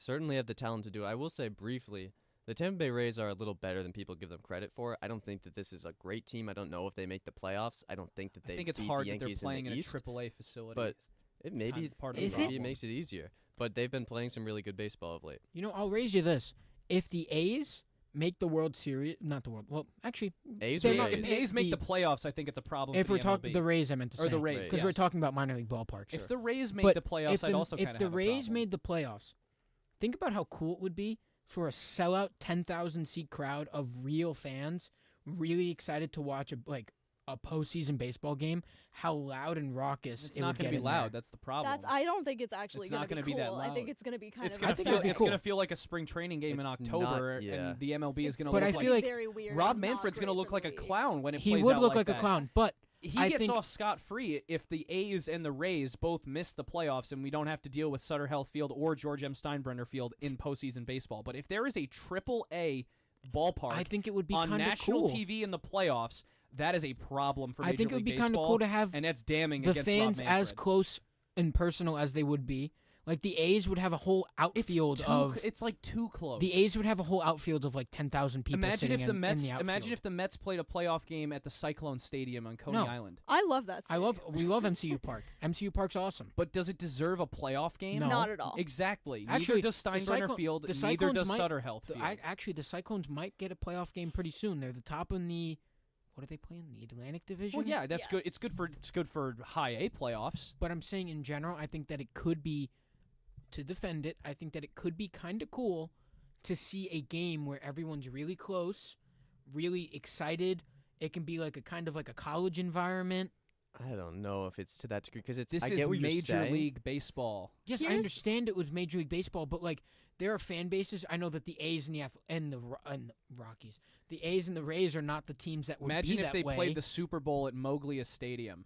That would be awesome. I that can would be suck. there. I'd that would be there. the worst. Be there for free. Here's And what that's I will that's the say. wild card Tucker series at Tucker George M. Austin Steinbrenner Field. Tucker Austin hating on Moglia Stadium. I love Moglia Stadium. Don't get Not me for the wrong. Super It's Bowl. our home. It's our home stadium here at Fordham. But- I can't not love it. But to keep it local, not for the Super Bowl. It's. I get what you're saying, and it could apply for some places. The Rose Hill Gym, when that place gets bumping, it's cacophonous. point. It's this small 100 years. area. 100 years, by the way, going 100 into years in the Rose Hill 101. Gym. It's super small, so when it gets packed and when there's a lot of hype behind the team, it is crazy loud. That's not going to be the case in a minor league park. It's not like it's this little confined area. Especially the It's Rays, pretty- who it's can't as sell open out as an George MLB Steinbrenner Stadium. Field. They just don't have the seats, so it's just big not enough. going to be better. It's big enough. I agree. They also don't have the tech. They're not putting on a Mets light show. You know, they're not. It's not the able hottest to- club in New York. It's not no a one major can league put atmosphere. on a Mets. No one can put on a Mets light show like the Mets. What I will say about the Rays situation, I think that's different just because that was like not entirely something that could be prevented. True. I actually. That The it was a A- bit out of their control, but the can they not A's, find like another that's- stadium to play in? What like Yes, I feel that like is they the could have figured problem. it out. Like the Rays could have shared Lone Depot with the Marlins or something. Just That play all wasn't- their series that wasn't opposite gonna Miami. that wasn't going to happen. The Yankees and Mets have shared a stadium in the Yeah. past. Yeah, when? And they How worked long around ago? it. I That was forget when it Shea, was. right? When did yeah, they share it was Shea Shea Stadium when in they the were 70s renovating or Yankee 80s. Yeah, they were renovating the old Yankee Stadium. I forget what year, Hold on. but they were renovating the old Yankee Stadium, and the Yankees shared Shea with the Mets for a season. The Yankees and Mets also, I think, did they play? 1974, 1975. It's no Yeah. longer 1974 and it's no longer 1975. But doesn't that mean Those it would were be when- easier to build that's a when the- schedule that's now? when the They were Giants were building schedules still by playing like in Shea pen and Stadium. paper, and like they had to call people to be like, or they had to like go visit them and be like, hey, who are you playing at this time, so we know when we can actually have home games. People had now. to go on the phone. You can text now. but like, I think that my Back case, in my day. That could have been an email. Sparta, New Jersey, they're still doing. Oh, we still have like telegraphs. snail mail. They're dude. still doing telegraphs in Sparta, New We Jersey. send pigeons. But my point, I know that it's not the same, but I feel like if the fan bases were better, if the Ooh. Yankees were playing in a minor league ballpark, and they had 10, 12,000 fans in the seats during a playoff game, I feel like it would be very raucous and very cool to be around. Not as raucous or cool as playing in 45,000. I don't disagree, but that's not the we're not in that environment. Like there's no other option right now. Lone Depot. Yeah, Lone Depot, which sold 5,000 tickets to the Marlins Rockies game earlier this week. Yeah. Yeah. Literally empty. Yeah. So good plenty thing of is that space. This, the Rays like- don't fill Tropicana, so like obviously Rob Manfred didn't feel the Tropicana need. also apparently is really hard to get to. Yeah, The like tr- it's That not whole it's not in situation is a Tampa. It's in disaster. St. Pete, Yeah. which Yeah. is like A terrible it's like an drive. actual hike away from Tampa. It's like across the bay. Yeah. Like- The great news is that probably neither of these teams are actually going to be like in a deep playoff. oh yeah, run, like Never. well the So- like I don't know. The Rays are in Actually- second. They're tied with Unless- the Blue Jays. unless I think the Rays somehow do it. the Rays are in playoff position right now. and then Wow. that They're in the is a wild card. problem, But You know what would be Yeah, really the funny? Rays and Blue Jays have the second and third wild card. The Twins have the first wild card, which is kind of surprising. The Guardians are a half game out of the wild card, and then Yankee the farm Mariners team. are a game behind them. Yeah, kind of a Yeah, really, really weird. Like, the bottom 4 teams in the AL are the Rangers and Orioles, which feels weird considering 2 years ago they were, like, the Rangers won the World Series and the Orioles had the best record in baseball. But now they're back to what they were 4 years ago, so a bit of cycling there for the Rangers and O's. And then the A's and the White Sox, the usual suspects, at the bottom of the American League.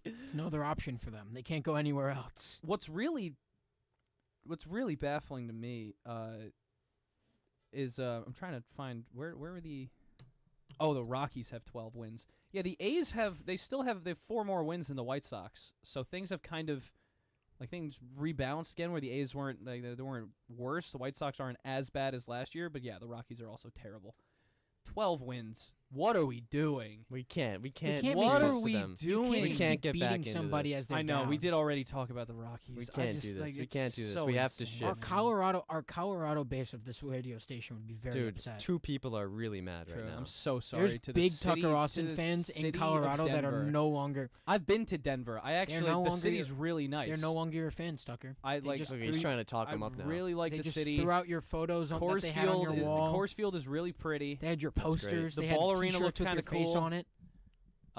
Jesus. Just squandered any possibility Squandered he had anything. of being their I starting l- third baseman. Love the look of the. You could never go to Denver the, anymore. dude, the look Can't of do it. the mountains set against the Look at skyline this guy. behind the keeps going. city. He can't it's go to really You can't go to beautiful. Denver anymore, buddy. Buddy, you've been banned from Denver. But yeah, in the National League, the Anyways. Mets lead the East. Cubs lead the Central with the best run differential in baseball. Maybe the best offense in baseball. I think that's Ew. probably what that means. But The Pope is very unhappy. 104 on the run differential for the Cubs this season. Ridiculous. I got a question. Also won 7. Are of the Padres 10. legit again, or is Here's it the the same thing. situation? Here's the thing. It is the same situation. Is it the same And situation? it's always going to be the same situation until they win. And there's that's a circuitous form of reasoning Yeah. to say that Good it's word. always. Thank you, Kurt. It's to say that it's always going to be this way until they win, or the only way that they can prove that they're legit is that they win. I understand that that's circular logic, but that's the case. For 4 or 5 straight years, they've had one of the best records in baseball, have seemed like they're peaking at the right time. Every time it gets to October, you start thinking, maybe this is the Padres' year. They certainly have the talent, both offensively and defensively and on the mound. But here don't we talk are about- again. We don't talk about the Padres wild card series against the Mets very often. Don't need to talk about that. Loki You forgot brought to it up. mention the other division leaders Well, in you the talked about- American League. You talked about the wild card, Well, but the Tigers. yeah, like Tigers the are Houston awesome. the Houston Astros lead the West, but like what else is new?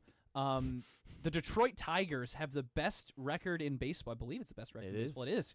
They By a still have the fair best margin. record in baseball. Plus 93 run differential is not as good as the Yankees or Cubs, but they've been winning the games, But so it their doesn't really pitching matter. is ridiculous. Tariq Skubal's on a warpath for another Cy Young. He's He might gonna win. get it. He could win MVP. He's gonna get it. He's so- When was the last time a pitcher won MVP? That's a good question, Tucker Austin.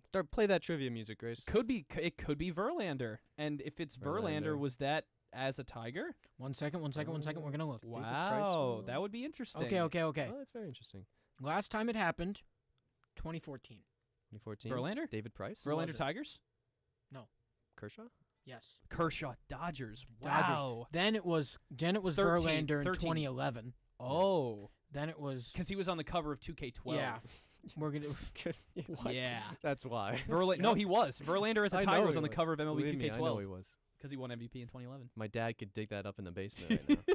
it's probably somewhere in my basement too. Yeah. We don't talk too much about So, yeah. Rolly Fingers being the 1981 Tarek MVP, Skubal. man. Tarek Skubal going absolutely ballistic.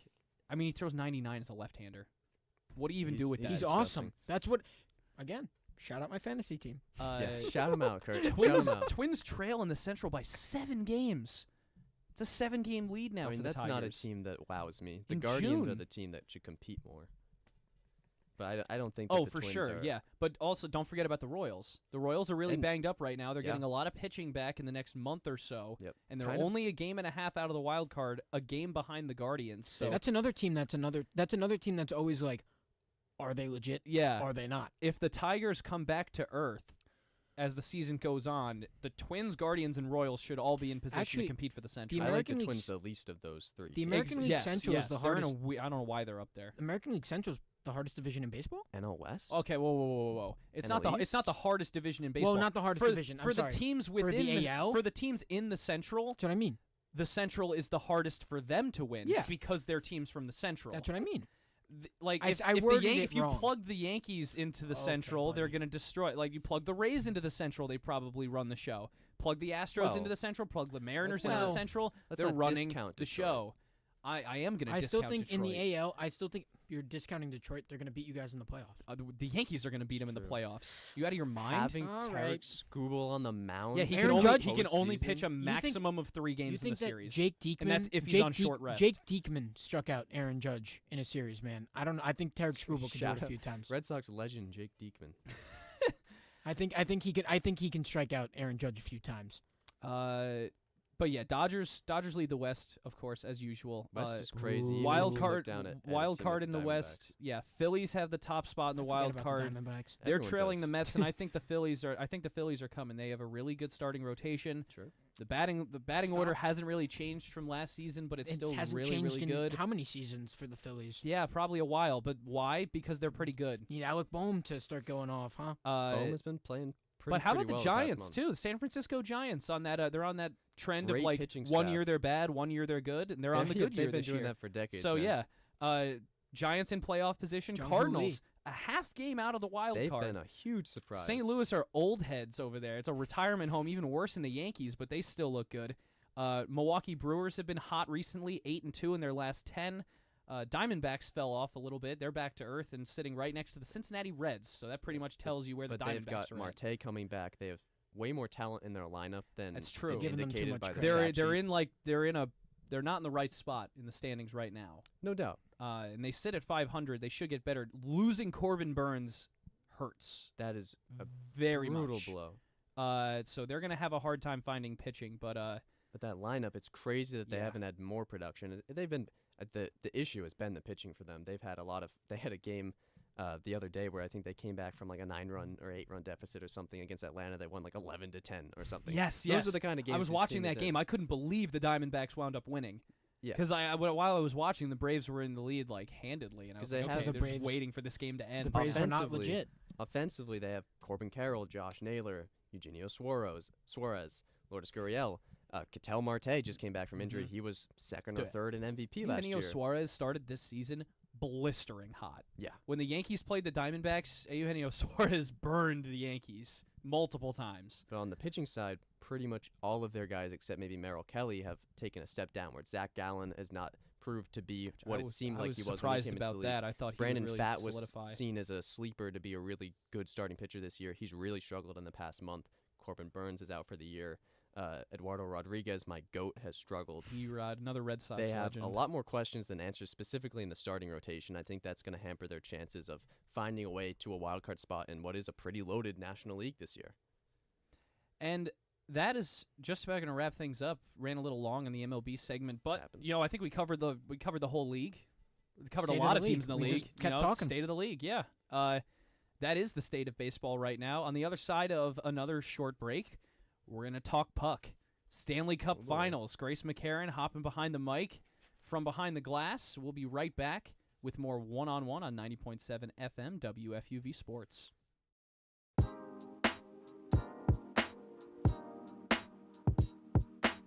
Hey sports fans, it's Bobby C. I'm the sports director here at WFUV. From live broadcasts of Fordham Athletics to coverage of all the professional sports teams in the NYC, we've got everything a sports fan could ask for. Like talking sports? Check out One on One, New York's longest running sports call-in show, as well as our diverse collection of podcasts. If you're a Fordham student interested in joining our program, feel free to shoot me an email, bobbyc@wfuv.org. And as always, thank you to all of our listeners who support us every week. 90.7 FM is the home of WFUV Sports.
You're listening to WFUV, New York.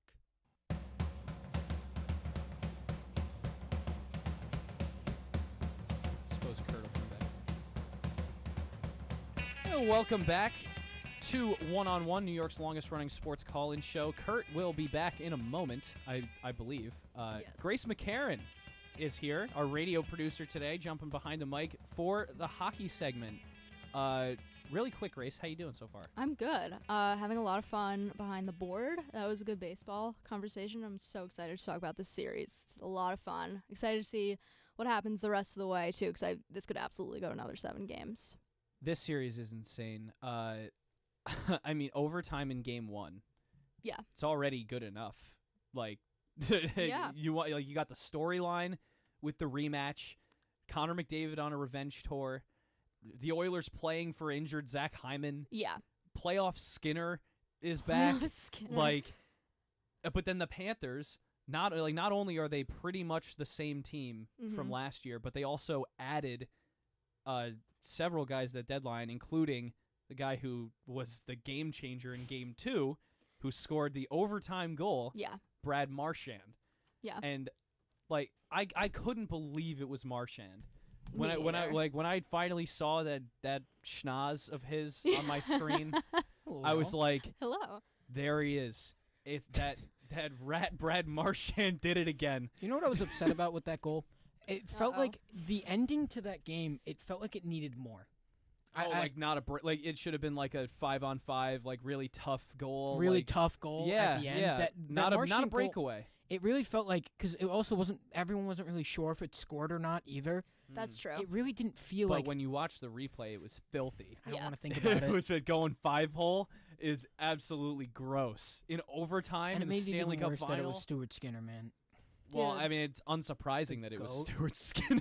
I mean, you can't say that about him, though, because he's been so good. He's either been Playoffs, too. He's been either so good or so bad that you just never know what you're getting at this point. Now I've generally the past few games I'm expecting him to be good, but we've also seen him be the reason they lose games, and they shouldn't be losing these games. Last sometimes. night it didn't. Last night That it definitely wasn't him. his fault. That wasn't him last night, but. I mean, narrative-wise with Brad Marchand, like, the fact that he was traded at the deadline from Boston, they trade their captain off, like, awful situation. And it's to the team, like, the Bruins hate the Panthers. And then he goes and he's a hero. Pretty much. If they win this series, like, that's a turn. So That's the I game. forget Very the likely stat. that they How can. hasn't Marchand played in like the most Stanley Cup final games? He's Like he's maybe definitely up ever, there. or it's like Yeah. maybe with I a think goal he has stat. the most goals. I think like I don't know. I'm like really just trying to look this up now. 2011, and then the Blues series, and then what else? How many times? How many Blackhawks times year, did I Bruins think? go to the? He has 63 playoff goals. Oh, so that was it's the playoff goal stat. Playoff yeah. is likely because he's always in the Playoff goals. Yeah. Yeah, I don't. So I like not with the finals that much, but again, like goes to the Stanley Cup final, guy who has scored, probably scored the most playoff goals in NHL history. Maybe he's definitely on the list. Scores 2 in this game. Obviously, he scores the overtime winner in double overtime, but his first goal was another breakaway. It's a shorthanded breakaway. Yeah. Like a complete breakdown and mistake from the Edmonton Oilers. And there was another chance too I think it was the first overtime for Sam Reinhart. Yeah. Complete just a collapse in the offensive end for the Oilers. Had an Leaves entire wide open Sam lane. Reinhart in no, he got that puck in the neutral zone Yeah. at like center ice and skated free from center ice to down to Skinner, and then fires a warm-up shot into the glass. Like, yeah, Not what you want. Not Reinhardt's moment there. But outside of that, this game was played really, really scrappy by both teams. Just like really physical again. But I would say the Oilers kind of took a step back in terms of the physicality in this one, especially when you look at the hit totals. I think that might have came in definitely in the overtime. Of yeah. it, because the Oilers were definitely the worst team when it came to OT. Mhm. Just in general, I felt like they had better touches in general during the overtime period, but just were not being able to perform as well as the Panthers were, who just had their talent is just so there's so much talent on that Panthers team that they can just pretty much do whatever they want because they just have other guys that come in and are even better. Like the Oilers were really on the front foot in overtime trying to get that game-winning goal, and in like failing to connect on like the last couple of passes or two, that's what allows opportunities to open up, like the Marchand breakaway that wound up being the difference, or not being the difference, wound up being the game winner, the overtime winner.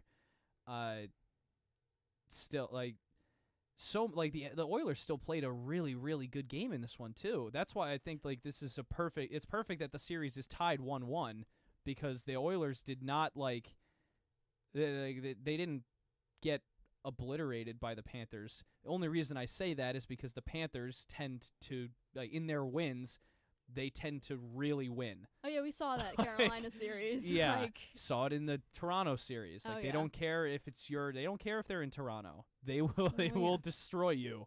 But the Oilers, it was a 5-goal first period. The Oilers go to the intermission with the lead. Yeah. Then 2 goals for the Panthers in the second period. Marchand's shorty being one of them. And then another miracle for the nation of Canada. Winnipeg got to experience this craziness in an earlier series in this playoffs.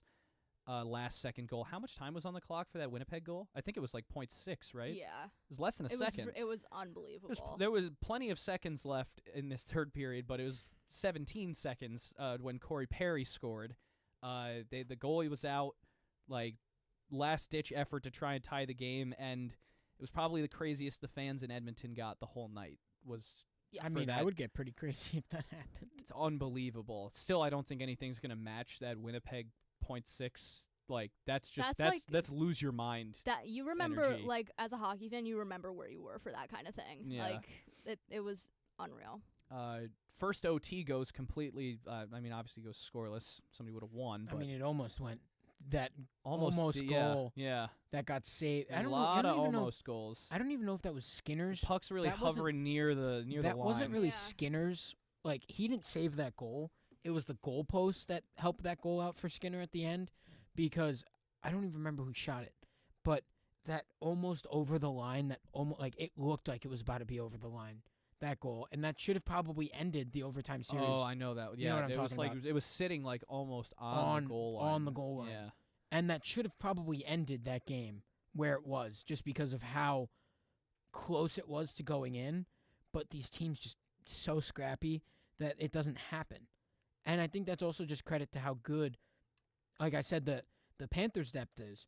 I also think that the Oilers have very good depth that they've built from last year on, that they've definitely become a lot better now that some of their more key guys are out from injury, that they've had a lot more people step up, like on defense, stepping up to be better for the Oilers and do better things.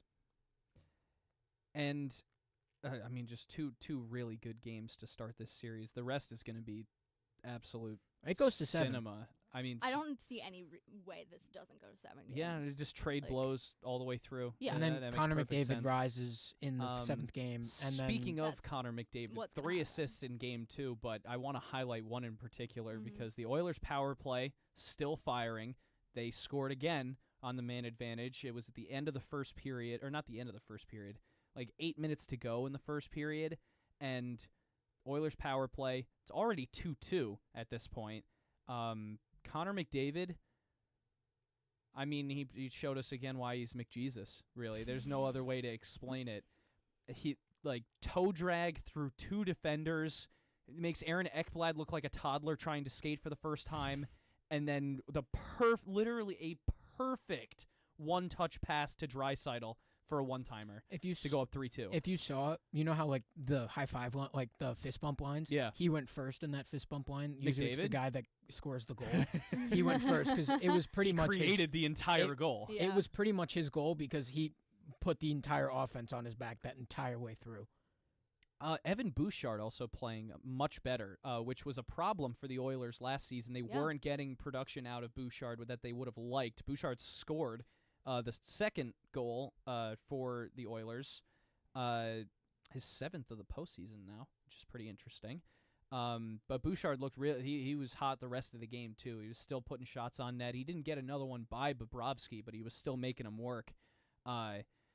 Oilers also got a goal out of Evander Kane, which was really, really filthy. Yeah. Going opposite, like being lefty in hockey is a cheat code. Yes. Like it Absolutely. actually is. Yeah. Like just a random snapshot from the opposite side of the ice. You go over the glove side and ring it off the post. Yeah. It's basically a free goal. Yeah. Like absolutely. there's nothing Bobrovsky can do. I don't care if you're like Henrik Lundqvist, you're not saving that. Maybe Lundqvist gets a glove on it, but still really really great performance out of both teams, but Florida, I would say, kind of stole it a little bit, just based on the fact that it's a Marchand shorthanded goal and then a Marchand overtime winner. Like, it was just a Marchand game. I would agree, especially, like, Edmonton lost it. Like, the first period, they just did not have – they should have had control after that, and they didn't after putting up 3 goals. Like, they just didn't have control over them. Florida's a very difficult team to control, but so is Edmonton. We've talked about how many guys they've had scoring. It was tough. But that's the kind of series that this is that both of them, it's just a dogfight the entire way, and it's going to go 7 games, and I think all the games are going to be like this. 42 saves for Bob. Yeah. He's gearing up. He's gearing up for a Conn Smythe. I'm He telling you, is. he's gearing up for it. Well, I was on before the Dallas Stars got eliminated, Mikko Rantanen Conn Smythe tour, but he also fell off a cliff in the Western Conference Finals, so that was going to die anyway. Yeah, but became yes, a Bob ghost. for Conn Smythe. But I also wouldn't say that. I also wouldn't say that the Panthers stole the game because they were better. They were the better team in overtime. That was just the full game. That's the thing. I don't even know about that because, like, I know you can tell me the shots. they were the more conservative team in overtime because they were just That's why they looked better, though. Yeah, but they played defensively. They got Edmonton to overextend and then allowed for, like, they got the breakaway chance for Reinhart and the breakaway chance for Marchand. But the Panthers didn't have normal chances in overtime. They got breakaway chances. I don't think this is a referee thing. No. A penalty thing. No. I just think entirely it was. I personally believe that. I think this was probably Edmonton's game to win, but I think it makes sense that the Panthers won. I don't think it's a miracle. By the end of the first period, it's Edmonton's game to win. Yes, they have a 3-2 But lead. I'm saying it's not a miracle that the Panthers won this game. They were the best. I think the Panthers are probably the deepest team in all of hockey. I still think it's like Oilers won game 1. They're still in Edmonton for game 2, and all of these games can go to overtime. A lead going to you tie it, you send it to overtime. 7 OT games. It could happen. Unbelievable. Corey Perry scoring with 17 seconds left and sending it to overtime should have been enough momentum to push the Oilers over the edge and win it. But once Florida holds them in the first overtime, the game reopens. All the momentum's gone. It opens up again. But that's my point, that their defense did fire. They completely quelled the momentum that the Oilers had. Quelled, not quelled. Yeah. No, yeah, I see that. But that's my point. That's just my point with that the Panthers are so deep and so good that they're able to, while they're not maybe shooting a lot in that overtime, which I believe that they had almost the exact same shots on goal, both of the teams. I want to see if I at that point. I want to see if I can't pull like the specific period stats.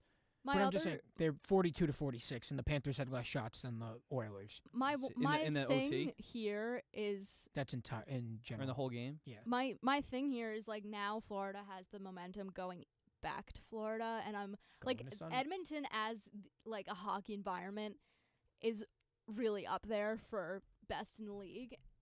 It looks really cool. Yeah, I mean, like the anthem before even is so cool. So it's tough. They definitely had a little bit of an advantage there with that, and going back to Florida now after that overtime. Like, you never know. But I don't, if they listen, McDavid and Draisaitl on the ice together, like, I think it's theirs. Like, but Edmonton has to figure out how to manage that.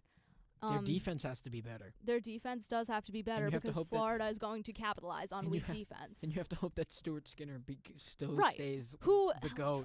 Who has been, now I might eat my words on this, but he's been less of a concern for me lately because he's had several games that were very solid. He I hasn't know, had but any you have to disaster go back. glasses in a couple of games. You have to go back to Florida. 906 save percentage in game 1 for Skinner. 3 goals, 29 saves. Okay. Yeah. But you have to go back to Florida, listen to that Game crowd. 2's bad. I That's know the that thing. that's not like Yeah. it's not a big deal. Professional athletes, I understand it. Stewart. Yeah, that's one. That's All the awesome for Oilers the fans Oilers is just fans. Sergey the But- whole game. But I think that it would be I really. don't know like, why you would ever chant Bobrovsky's name. You're only gonna feed him more energy. you would. Like Yeah. He's awesome. That's all that does. Yeah, goalies are like a little crazy. He's always sometimes. been- They 42 feed. 42 saves. But even last game year 2 he for was. Bob. Even last year he I'm was just awesome. I feel like I already mentioned his stat, but like I'm just so I'm really proud of Bob. Me too. Yep. We're so proud of Bob here He at is- WFUV. he is- And he is- Bob. and Bob. Our We're proud very of Bob own and We have our Bob. own Bob. Yeah. Bobby C for Conn Smythe. I'd vote. He'd have my vote. Yeah, game 3 of the Oilers and Panthers series is going to be Monday, June 9th. It's going to be in the usual spot, TNT, True TV, Max, wherever you get your Turner Broadcasting items. HBO Max. 8 p.m. Series is tied. It's going back to Sunrise, Florida. I mean, we all kind of agreed that it was going 7. 7 OT games. All but- overtime. I could see it. Who Those comes poor out? Who writers. comes out on top when Oilers. the dust settles after 7 games of the Stanley Cup Final? Who's hoisting the cup? Oilers. I agree.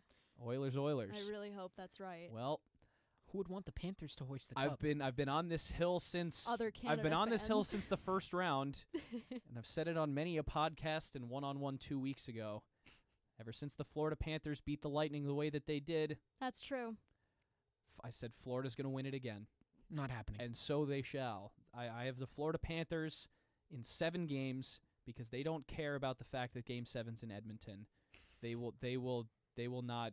They're going to come after Stuart Skinner. They don't care about your feelings. So Brad Marchand does not care about your feelings. Brad I'm Marchand. sorry. He has never. Brad Marchand Bruins is- fans and so Joe there's Henry, some I'm sorry. Brad gestures Marchand does towards- not care about your towards feelings. and they're very I saw bad. your We tweet. Can't repeat I saw your them. tweet yesterday, Joe. I liked it at like 2 a.m. The little Bruin bear, like Pretty That good, was huh? funny. it's like just That was like very good, crying Joe. next to the glass. Thank you. You know, Only what's 3 likes. You know what's funny? Yeah, you dude, got- it's a good tweet. Joe was posting that as Waluigi was serenading outside the. Joe outside had him. the room. Yeah, Joe had quite the night last night. I think I think that does it for our Stanley Cup talk today.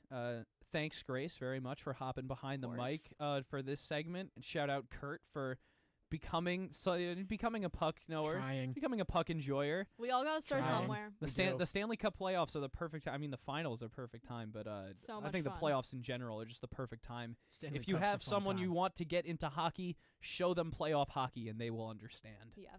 But on the other side of this break, we're going to have a pre-recorded interview with Joe Henry and Owen Kelty with Zach Braziller, and that'll come after this short break on 90.7 FM WFUV Sports. You're listening to One on One.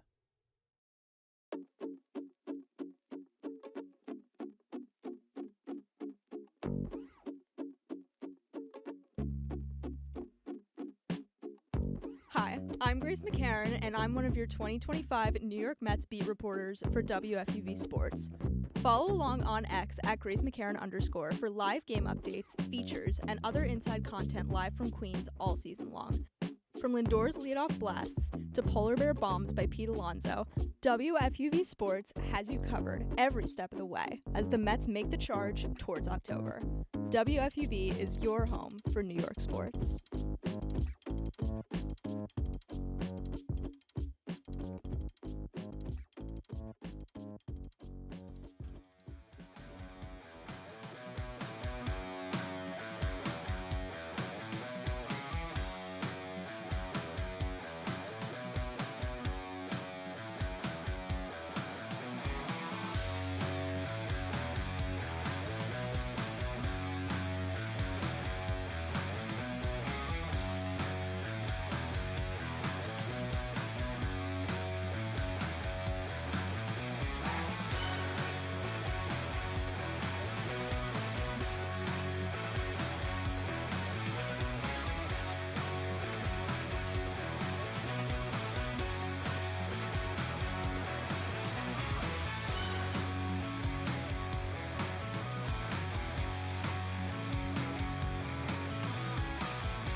Only one man has beaten newly minted Indy 500 winner Alex Palou this season in the NTT IndyCar Series. Kyle Kirkwood captured his second victory, winning despite front wing damage on the streets of Detroit last Sunday.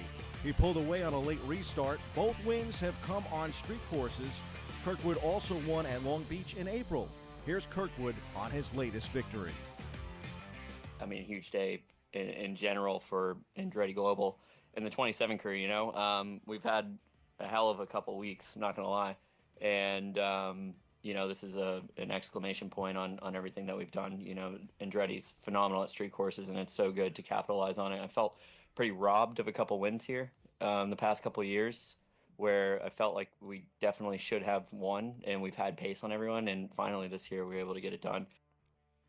Kirkwood and the IndyCar Series return next weekend in Madison, Illinois. I'm Bobby C. for Indian 60. Stay tuned. More one-on-one coming your way on the other side of this break.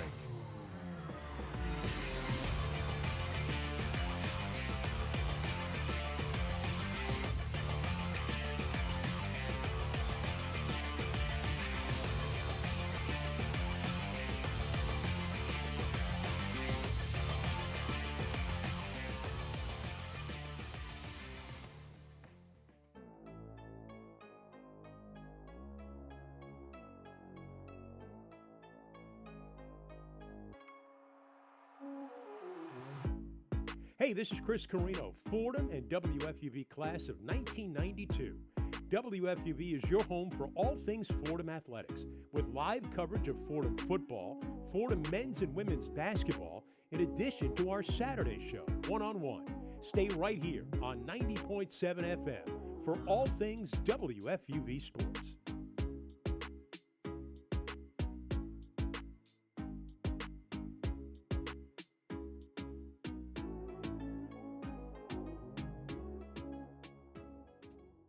A crazy week in New York, and we've got just the guy to help break it all down. Joe Henry along.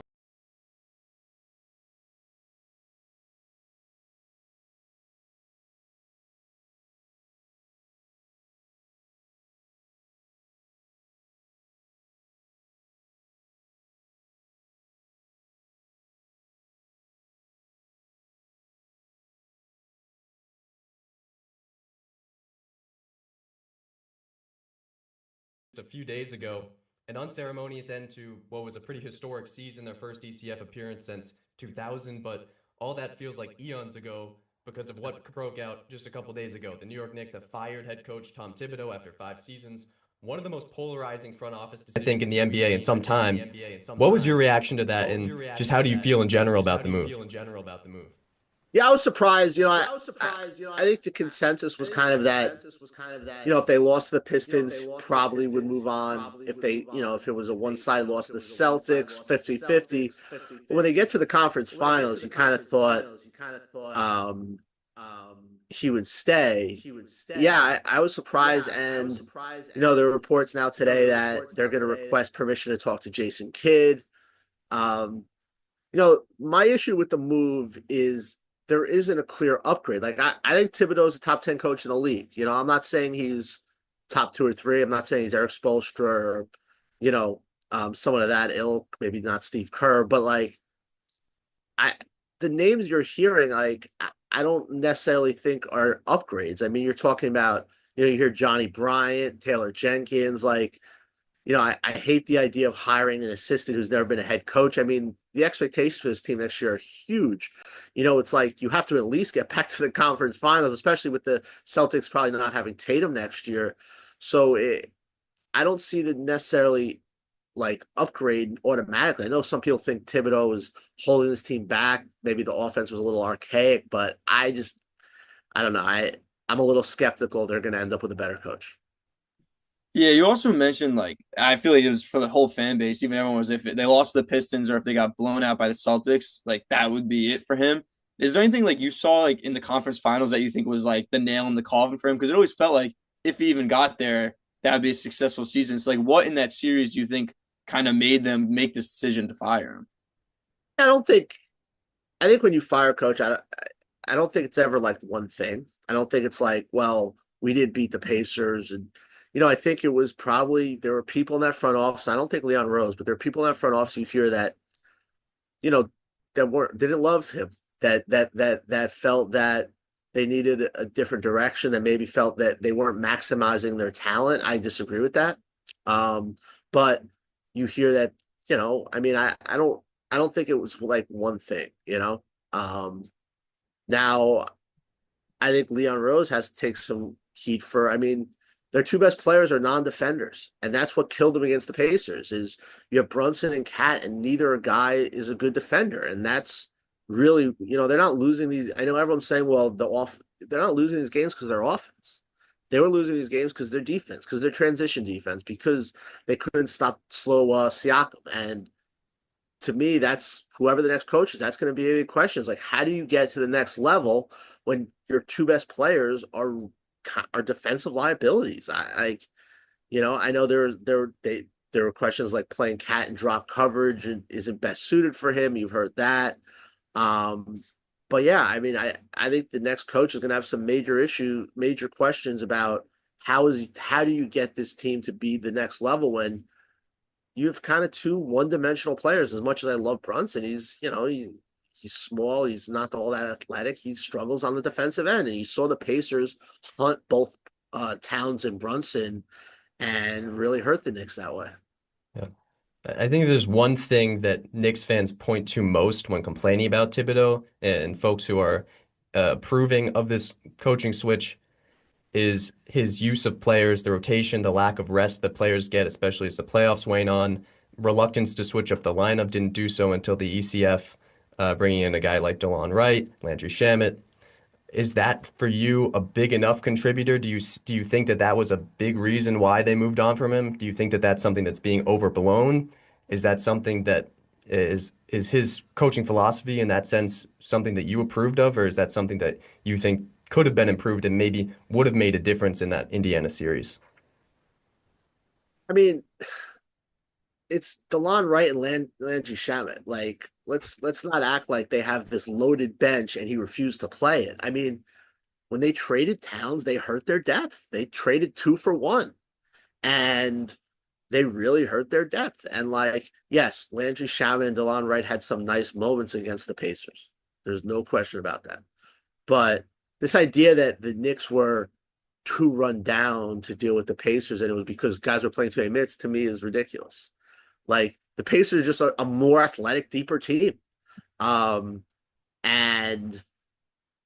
the Knicks, when they traded for Towns, Towns obviously is a very good player, but like, are they better with Towns than they would have been with Randall and DiVincenzo? I don't know. Now, obviously the question is Mitchell Robinson, and during the regular season, they obviously were a better team because Robinson only played 17 games. It would have been tough to play that regular season without a real center you can count on. And obviously Towns had a great regular season, but when you're talking about the playoffs, I mean, it's 2 for 1 there. You gave up 2 good players for 1. And that's one thing that they've got to address is they've got to extend that bench. Yes. Does Thibodeau sometimes, does he play his starters too much? Yeah. Does he maybe not use the bench enough? Fine. But they didn't lose this series because Landry Shamet and DeLon Wright didn't play enough. Or because Tyler Kolek wasn't in the rotation. Like, to me, it's absurd. Like, yes, they need to have a better, deeper bench. No question about that. But I don't think it's like Thibodeau had a guy you could play 20 minutes there who would be a difference maker, just didn't play him. I just don't see that. I think also like looking at the talent that they had in this roster, it kind of came out that story a couple of days ago that like guys didn't know their roles. Do you think that was more just players that weren't happy in their roles, that in those exit meetings with Dolan and Leon Rose, they just weren't happy with how the situation Tiz was putting them in? Or do you think it was more of a coaching thing where they really didn't know what they were supposed to be doing out there? Because there's always that weird in between of like, they could say, oh, I didn't know what I was doing, but they really just weren't happy. Yeah, I didn't see that at all, man. I really didn't. I mean, I think it's more of not liking roles or, I mean, look, no one complained about their roles in the Celtics series or the Pistons series. Like, it didn't seem like an issue then. I think it's easy to scapegoat someone when he's on the way out, and I think clearly that's kind of happening with certain factions. And Thibodeau did a great job here. 5 years, 4 playoffs, won 4 playoff series. took the Knicks from absolute irrelevance to being one of the best franchises in the league. We'll see what they do next. I just tell you, I can see I have a much easier time seeing them wind up with a worse coach than a better coach.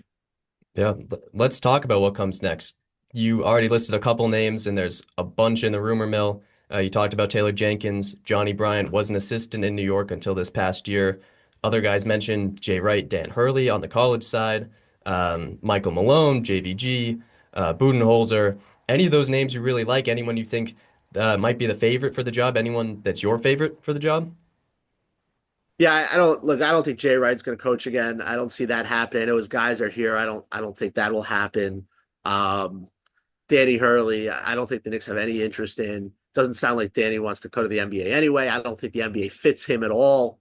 I did kind of get a kick out of like Hurley saying we're not doing that again. He's not interested. Like Knicks, I don't think the Knicks had any interest in Danny Hurley. Like it doesn't make any sense to me why they would have interest in him. I mean, the guy, if you want to upgrade, and look, I don't think there's any chance of this happening, but the guy that I would go all out for and see what it would take would be Eric Spoelstra. You want a coaching upgrade, that's who you go get. Now, I don't think there's any really much of a chance of that happening, so let's be clear on that.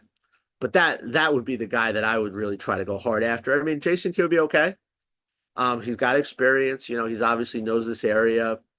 Got to the conference finals last year, has a relationship with Brunson. I know people are high on Johnny Bryant.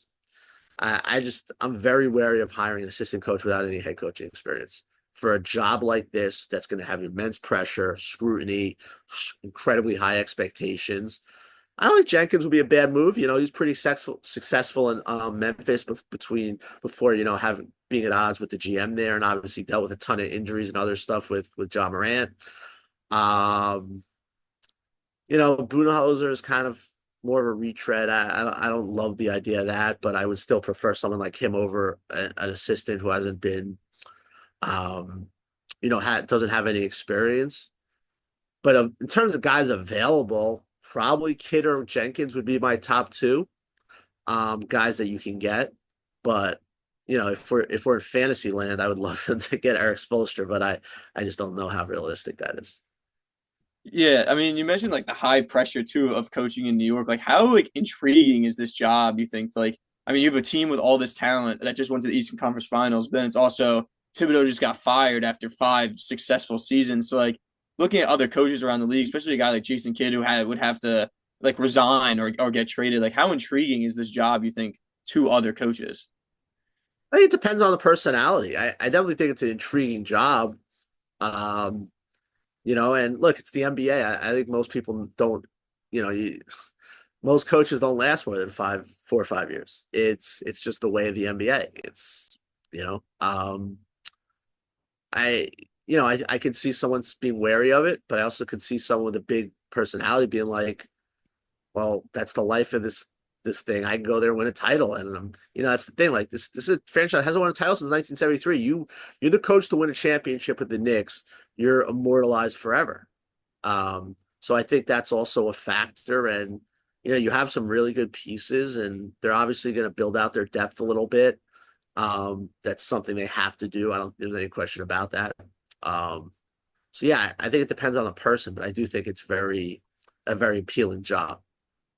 Yeah. You talk about the market in New York being super demanding, cutthroat for coaches, but the same goes for players. And the Knicks are heading into an offseason where they bring in a roster with a ton of talent, and you can't be upset about an ECF appearance, but also a lot of question marks, a lot of questions to answer from this current team. So is there anyone that you see the Knicks moving off of from who they have rostered right now? Any targets you'd see them bringing in free agency? Any general strategy that you see them taking as an approach towards free agency? Look, there are going to be rumors and whispers and all that stuff. I have a hard time seeing them making a major move. I would not go near Kevin Durant. He's aging. I think that would be a huge mistake. I know everyone's preoccupied with Giannis, but and he's great. There's no question about that. But it's going to take a ton to get him, and it'll be another thing where you're hurting your depth. And we just saw in the playoffs where the Knicks' lack of depth hurt them. Like, you're really going to do a 2 or a 3 for 1 and now have even less depth? I know this idea, well, Giannis is great. Guys will play for the veteran minimum. Like, I I think the way to go is to build out your depth and get more good players, not less. Um, you just got to the conference finals with this roster. I mean, if the game 1 doesn't happen, you probably win that series and you're in the finals. Now, I don't think the Knicks would have beat the Thunder, but you'd be in the finals. I think that's something not to forget is like, I mean, if that Halliburton shot doesn't hit the back rim and somehow go in, you know, we're probably looking at game 7 and like that whole series is different. Knicks probably would have won the series. Like I'm very confident to say if the Knicks win game 1, they would have won that series. I don't think they would have lost game 2. Now maybe they don't win game 3 with that crazy comeback, but like you're probably looking at a Knicks series victory. That game 1 changed everything, and so I think you want to be careful about overreacting, especially like what if the Pacers win this series? Like, so what if they win the final title? So like you were that close to beating the team that won the championship, and now you're gonna make drastic changes. I just think they need to be careful about overreacting. Yeah, especially if you're going out and getting a guy like Giannis, you're gonna have to give up like even a lot of your starters. So like if they were to like go away from getting a star, getting a KD, getting a Giannis, are there any specific names you'd think of like to add to this bench depth? Because even regardless of how the starting lineup is now, they're very cap restraint. I don't think they have a ton of money. So like what are like positions are like people you think they can address while also trying to stay under that second apron? Yeah, I think they have the taxpayers mid-level, which are what's around It's 5.7. like I think it's 5 million, something like that. Yeah. So like, you know, I think they could use another defender, like a 3-4. You watch OKC and they've got like 4 of these guys. Knicks have obviously 2 very good defenders in Bridges and Anunoby, but they could use more. I think it's one thing you learn about the league. You can never have enough guys who can guard 2, 3, 4s. Never have enough of them. So I think you look at that. I mean, they could clearly use a backup point guard, unless they think Tyler Kola could be that guy. I haven't seen any reason to believe he can yet. But like the 5 guys are going to be or the 4 guys. I guess I'd like to see Hart move to the bench as like a 6-man energy guy. Do you start Towns with Robinson? I think that's one thing. Now the other thing, Robinson is like you got to be careful. He's injury prone, and I think this was like a blueprint for his effectiveness, where like he doesn't play it now. I'm not saying 17 games next year, but like you don't want him playing 60, 70 games and then he's worn down by the playoffs. You want what you just had in the playoffs with Robinson. So that's kind of the tricky thing with playing the two big man starting lineup is like you don't want to wear Robinson out for the playoffs, but like no name specifically, but they could clearly use another wing defender. I would think another ball handler, not like just a back, like a guy who could play with Brunson. I'd like to see Miles McBride's role increase. I'm a big fan of his. I think he's terrific 2-way player, and feel like he could give you more minutes next year. But so no names, but just to me, it's all about they need more good players. They didn't have enough of them this year. Yeah. Knicks have a lot of work cut out for them this summer. To wrap it up, we'll stay maybe a little bit more on the positive side and also on the immediate side. It's a huge week in sports. And this is not even talking about the Stanley Cup because I feel like maybe that's even too offbeat for right now. But 2 main events being the NBA Finals. Game 1 went to the Pacers, absolutely stole it, very similar to Game 1 against New York. And then also the first installment of Red Sox Yankees for the 2025 MLB season tonight. Do you have any predictions on how either of those series play out? Still like the Thunder. I mean, last night was incredible. Absolute stunner. I was out watching with a buddy, and after the third quarter, when it was a 15-point game with 9 minutes left, I was like, all right, let's go. We left. Pretty amazing. The Pacers are incredible. They really are. And like I've said this for a few weeks now. Like I feel like they're criminally underrated. Like the Knicks were the favorite against them. Everyone thought the Knicks would just beat them. And I'm like, I didn't necessarily think that. I picked the Knicks in 7, but like I thought it was an absolute toss-up series. The Pacers are everything the Celtics weren't in the playoffs this year. They're tough. They're resilient. They're physical. The Celtics completely folded against the Knicks when adversity showed. And I'm talking before the Tatum injury. Completely folded. The Pacers are everything. Like in talent, the Celtics should have been in the finals. Let's be real. They should have been. But you know what? They were soft this year. They were soft. And the Pacers are everything the Celtics weren't. I still like OKC. I now think this is a 6 or 7 game series. I just still think OKC's better. They're just so good. But man, the Pacers are tough. As for the Yankees, I mean, the Yankees' next important, in my opinion, the Yankees' next important game is October. That division's terrible. The Red Sox are a mess. The Orioles are awful, which is a big surprise. I know the Blue Jays and the Rays are kind of hanging around 5 games back, but I don't take either of them seriously. The Yankees are going to cruise to the division title. Look, the Yankees are just got Jazz back. You're going to get Stanton back eventually. You're going to get Heel. The Yankees are going to win 95 to 100, and probably going to play the Tigers in the ALCS, and that's what it's all going to be about. I'd be stunned if the Yankees don't win at least 2 or 3 this weekend. I don't think the Red Sox are any good.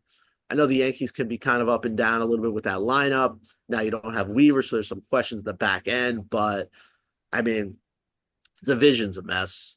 I think I think the AL is a 2-team league. I do.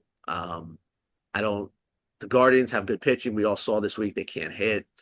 It's the Yankees and the Tigers. The Yankees should absolutely get to the LCS. And it's hard to get juiced up for the series this weekend when you consider that the Red Sox are just not very good. A lot to look forward to this summer in New York and beyond as we head towards October, both for the Yankees and for the 2025-26 Knicks season. In the meantime, Zach Braziller, New York Post reporter, writer, jack of all trades, thanks so much for coming on today. We'll be back in just a minute. You're listening to One on One.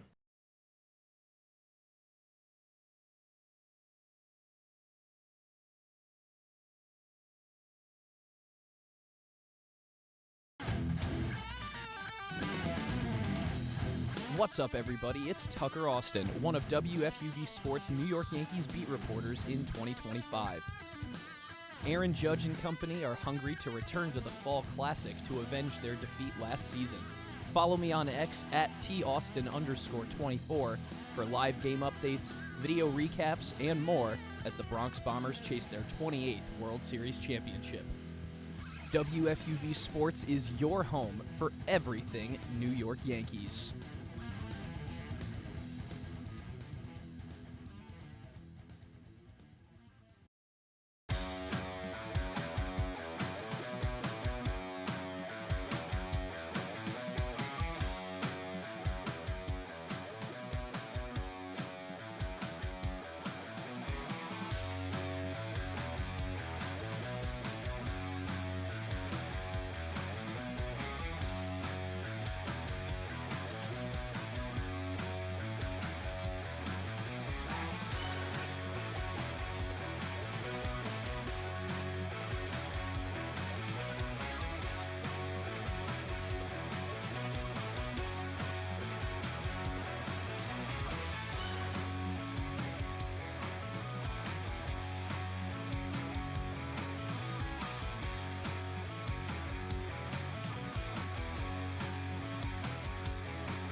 And hello, everybody, and welcome back to One on One, New York's longest-running sports call-in show.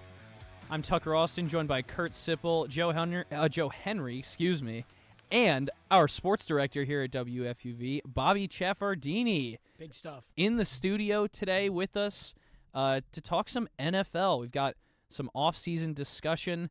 But really quickly, I want to throw it out there. We do still have tickets available on the table for anybody who's listening live or watching live on YouTube right now.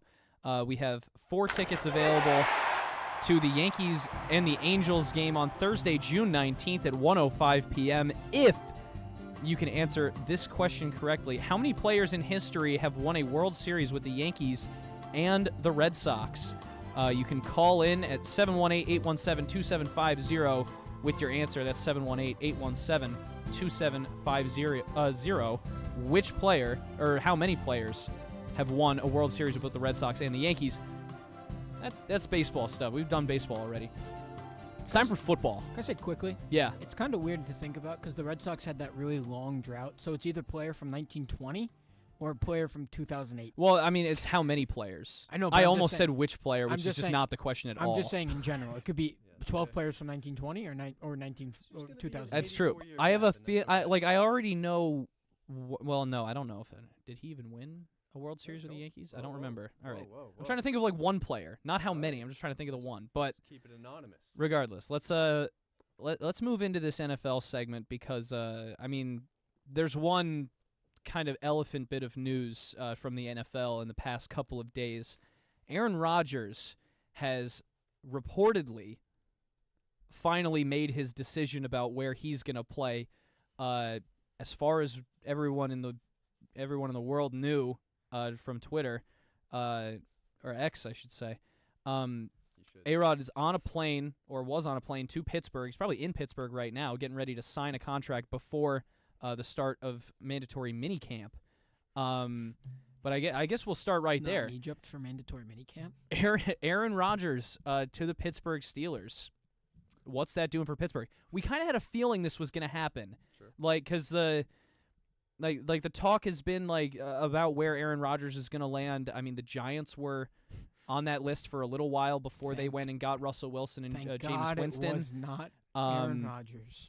I think also the Vikings were in the discussion as well, because they're still but they're set on going with J.J. McCarthy this season, and so Pittsburgh kind of becomes the odd man out, left without a true lead quarterback because Russell Wilson is now a Giant and Justin Fields is now a Jet.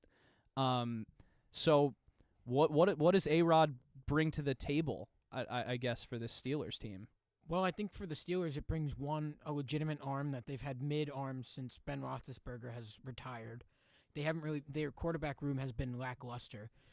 Aaron Rodgers is still above average when you really think about it at the end of the day. I think that he's not Aaron Rodgers anymore. He hasn't been Aaron Rodgers for a very long time. I think he might be less than average since his foray with the Jets. He was okay last year. He had a pretty okay season last year. Okay is a stretch. He can't throw off his back leg since the Achilles. I feel like the Pittsburgh Steelers have legitimate talent in the guys that can catch the ball.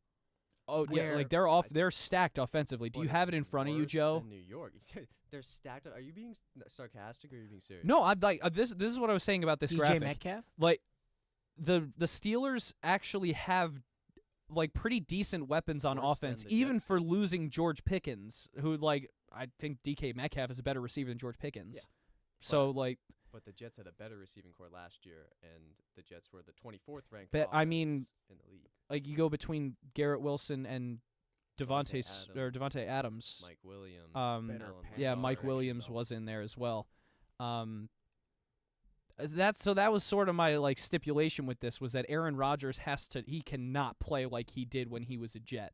He just cannot. Yeah, and I don't. If the Steelers get that, Mike Tomlin's record of consecutive seasons over 500 could be in jeopardy because of Aaron Rodgers. That's their Super Bowl. But I just don't see it. I see more of the same. That you look at the Steelers, what's plagued them the past several years is they've been good, not great. They've had this phenomenal defense that they've managed to keep in shape for almost a decade. Look at their offensive ranks the past 6 years: 30th, 24th, 23rd, 23rd, 25th, 23rd. Bring in Aaron Rodgers, who's going to have a slightly worse supporting cast, probably moderately worse than what he had in New York last year with them. Healthy season.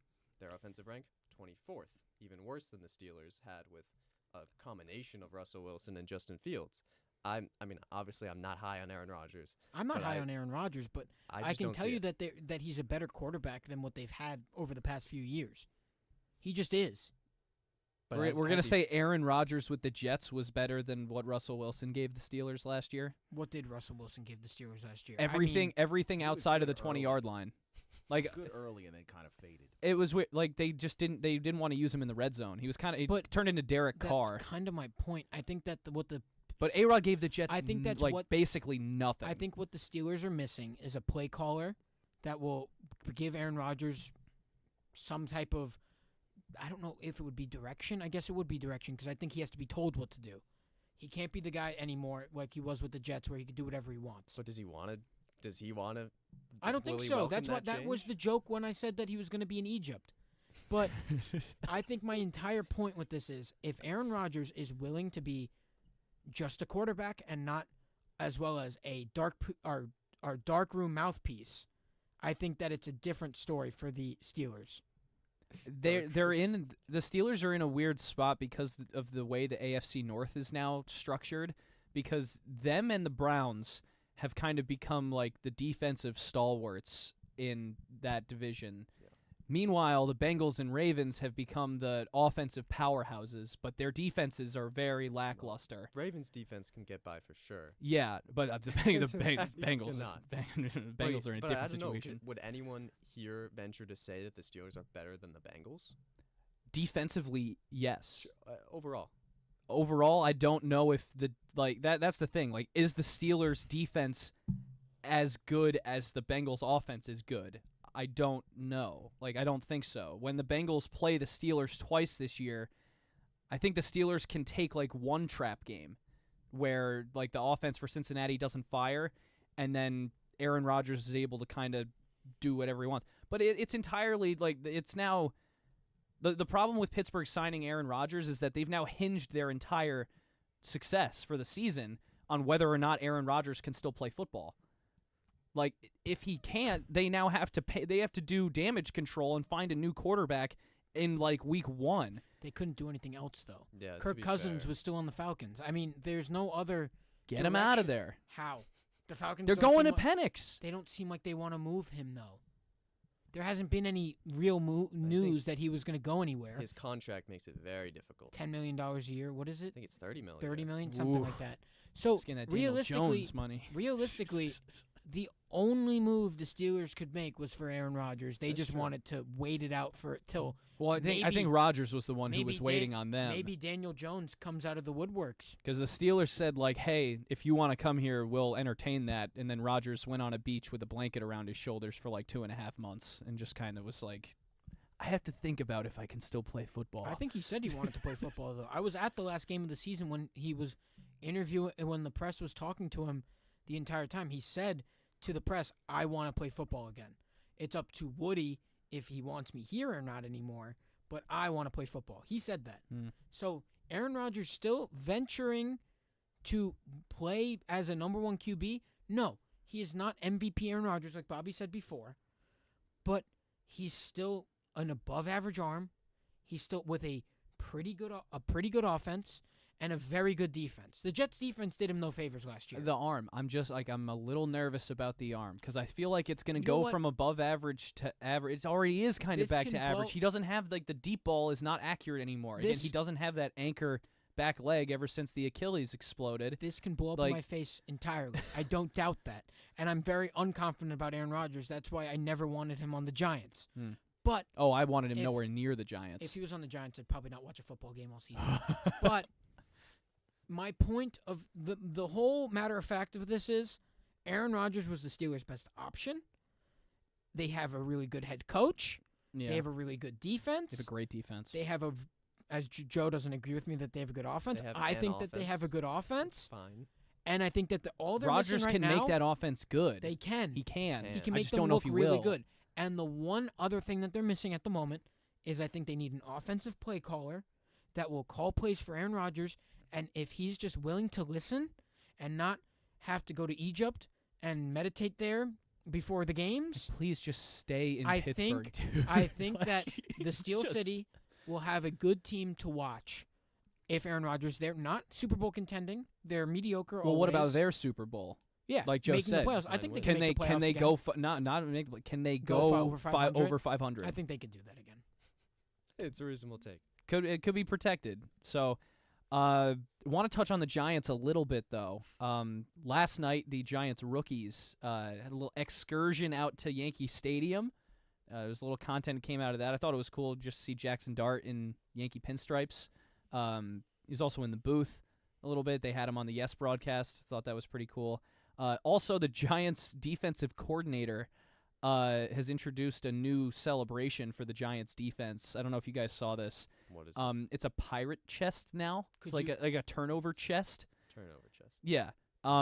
Apparently, according to Shane Bowen, his son is like really into pirates right now or something, and he really caught on to that mindset for some reason, like the mindset of being a pirate and like going and stealing treasure and like trying to like a defense trying to steal possessions back, something along those lines. So that was his connection. What you're saying is we've hit rock bottom. Basically, the Giants' defense are a bunch of pirates. What are you a fan of in football? I've never actually asked you about that. This could be a different Unfortunately, segment. the Giants. You're a Giants fan? Yeah, I grew up a Giants fan. The Giants are. I feel like the Giants you are in would a have, tough spot, but you would have all the classic New York teams, and then in football you would be like a Commanders fan. What? Most of the time, I would say here in New York, a lot of times Yankee fans tend to be Giant fans, and of course the Met fans tend to be Jet fans, just because the Jets used to play at Shea, and old-time Giants, of course, played at Yankee Stadium. Yeah. But yeah, like So it's not. I think the Giants defense. I think the Giants defense is going to be really good this year. I mean, Abdul Carter is going to make Kayvon Thibodeau so much better. You know what, Tucker? I think that I'm really excited for Jameis Winston to just be on the bench. I'm just excited to see Jameis Winston. He's going to play. Is he? Yes. Jameis Winston's playing? When Russell Wilson inevitably falls off, because he will, Jameis Winston is going to take over this team, and he's going to show Jackson Dart to the promised land. I just had Grace tell me that it's going to be a carousel of all three of them. This is Jackson. Jackson Dart went to Ole Miss. Jackson Dart went to Ole Miss. Jameis Winston went to Florida State, and he's from the South. It can't be Those this guys bad. they're gonna gel. It can't more be so than Russell Wilson. Russell Wilson does a whole different Bible section. You're telling we cannot be this bad. It cannot be this bad that the quarterback. Oh yeah, he is a little Man. Dude, if you threw Can they go Rodgers through in that three room, quarterbacks in the unreal. same season? Yes. Yes, and The they New York have. Giants can Well, do look that. at the Browns. Look at the Browns. The Browns have journalists asking their head coach if any of their four quarterbacks have a legitimate chance of winning the job, and the answer isn't real. Yeah, the answer is, we think that all four guys have a pretty decent shot. You like to think they have a decent shot. Shador Sanders, we drafted him. He could be pretty Myles Garrett's going to play quarterback week 1. I think personally for the Giants fan in me and the other 4 Giants fans that we have today, I think that I really didn't think it was going to get to this point where it was going to be this bad. Yeah. But I guess it really has become this bad. Mm-hmm. But if Jameis Winston is listening, please come on one-on-one. Yeah, nice seat for you. Jameis Winston. Yo, if we could get Jameis Winston, I feel like he would be chill like that. I'll try, guys. A little bit. Actually, Jameis Winston backup might be QB for the Giants. This is a little leak for WFUV. Yo, Jesuit institution. We could talk about we this got a God little bit. on our side. We might be at Fanatics Fest, so Jameis Winston. If might be Jameis at Winston's Fanatics there, Fest. that's the We plug. That's your in. We can get in, Jameis Winston. Never know. Yeah, I think that just about does it for our little bit of NFL discussion. We're nearing the end of the show here, but we'll have a very small mixed bag segment after this. Short break on 90.7 FM. There goes Joe to do the video production. We'll be right back. You're listening to One on One.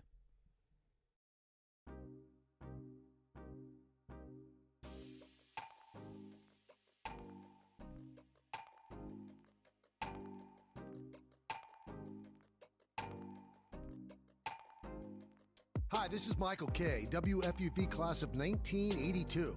WFUV is your home for all things Fordham athletics, with live coverage of Fordham football, Fordham men's and women's basketball, in addition to our Saturday show, One on One. Stay right here on 90.7 FM for all things WFUV sports.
Welcome back to One on One, the final segment of One on One, New York's longest-running sports call-in show. Tucker Austin, Kurt Sippel, and Bobby Chaffardini here with us, our sports director.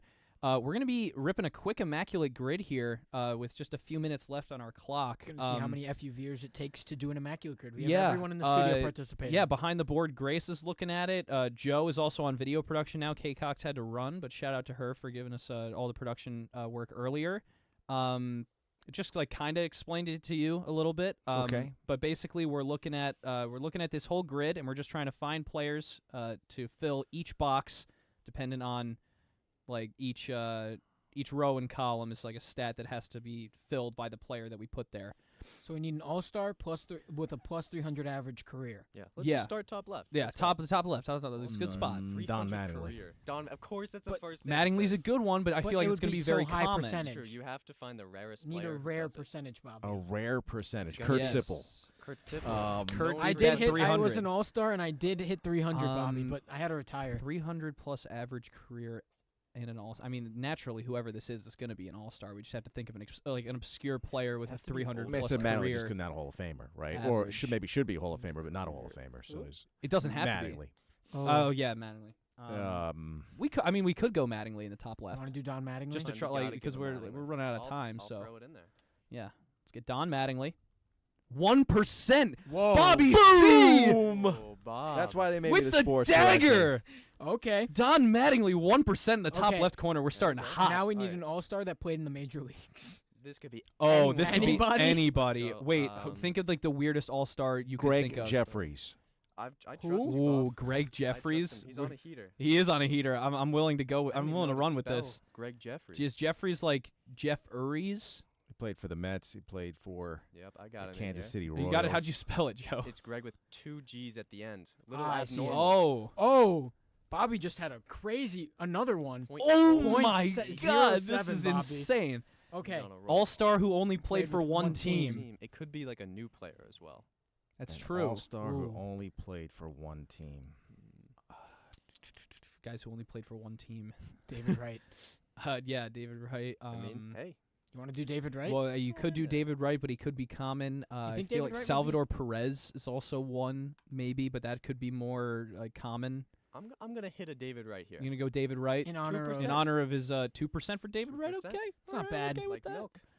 milk. Played center field for a minimum of one game and had a 300 plus career batting average. Interesting. So it could be literally anybody. Anybody who played center field for And- one game. And had over a 300 batting average. Yeah, these 300 average guys. Well, it could just be a guy that played once. Yeah, like one game in Even center be- field. And he hit pretty good. Could even Who would it be? like Ted Williams, probably gonna be too Ted common. Williams but Ted Williams played would be a little way bit too in common. His center average is too high. Like you need somebody who's sitting like at the line at Yep. 300 for his career. Interestingly enough, Mattingly played third base in a game. He played left field. He might have played center. I might go Mattingly. there Wow, again. I don't know. Like I don't think we can I don't know use if we can Mattingly use him again. again since we used him top Oh, I already left. used him. Yeah, we can't take him again. Uh, That's crazy. Just keep getting Don Imagine a Mattingly. lefty career. playing third base though. That's 300 interesting. He games. played third in a game. Bobby? Who's another center field Yankee 300? Another center I field mean, Yankee, so many. 300 for I the don't know, Bernie career. Williams played center field, but he didn't hit 300. But I mean, that only played one game, or you're just talking it could about? be any, well, any amount they of could games. have played one game. It The, could be the any amount of minimum games. is just one. Yeah. We've I gotta go mean, fast. I'm going to say Ricky Henderson. Let's go, Ricky. Ricky? Go with Ricky. Whoa. No Ricky. No Ricky. Ricky. Wow. Ricky, I guess he didn't bat 300. All right, No. let's skip over then. Yeah, all we'll right. take Come back to it. Center field and played in the major leagues. Played one game in mean, center anyone. field. We Literally could get really loose with this one. Obscure center fielders. I wonder if Tony Gwynn played center. He may have. Tony Gwynn. Tony Gwynn. Ellsbury played center, I think, for Bang. the Yankees a couple of I times. hit Tony Did you go with Gwynn? 0.04%. Oh, Now we've got- my gosh. We've got That's a 2 pretty minutes big- to get Wait, which through this, Gwynn? guys. We have 3 Guys, minutes. Tony We have Gwynn. 3 minutes. There's two Tony Gwynns. All right, guys. Like the San older, Diego the older. Padres, Tony Gwynn. Okay, not his yeah, son. 0.03. Played Okay, Center field, only one team. Could be Tyrone Taylor. Actually, out yeah. to Like, Taylor. okay, Boy, I like. did you, I like did this. you use Get that? modern. I mean, Gwynn only Or played with one has team. Taylor One played team. for Nope, another major nope, league nope, team? nope. Yep, nope. Taylor's doesn't played work. for somebody else. Yeah. What about like Jaron Duran, Christian Campbell? Jason Dominguez. Jason Dominguez. 0.8. Bang. Okay. 300 Uh, average, 40-plus career WAR. How about a guy that's going 58. into the Hall of Fame? we this gotta year, Ichiro we gotta Suzuki? wrap soon, show. How about Ichiro Suzuki? We're running through it. Let's give Suzuki a run there. Suzuki top right. 6%. W. 40-plus career WAR, played in the major leagues. Played in the Literally majors. anyone. Bonds. Barry Bonds. It's going to be not 6%. rare, That's but fine. There you go. 40 career WAR, one only team, played for 40 one career WAR. Career team. Let's wrap it up with Derek Jeter. I like that. Let's Does bring he it have? home. Is his WAR that high? It is. Gotta be. Bang. There you go. All right, rarity That's how score you of wrap a show. 124. We missed the top box, but that's fine. It's been a great show. It's been really fun. Shout out. Really loose. Shout out who? Shout out the Immaculate Grid, man. Shout out the Immaculate Grid for giving us that mixed I feel bag good about segment. my performance there. Helped Oh, out. that was Helped out. awesome. No. That for like the Don Mattingly poll with 1% in the top left. I was not expecting that, but that went really well. Because he's just over 300 for his career. Yep. That's why I don't think a lot of people would think about it. Yeah. But yeah, that just about does it for one-on-one today. Thank you so much to Joe Henry, who was on the air earlier, and Kurt Sippel, who's been on the air with me today. Grace McCarron on radio production and also on the air. Kate Cox was our video producer. She had to run, but she was here earlier, and she did a great job on the graphics today. For our sports director, Bobby Chaffardini, I have been Tucker Austin, and One-on-One is a production of WFUV Sports. We will see you guys next week.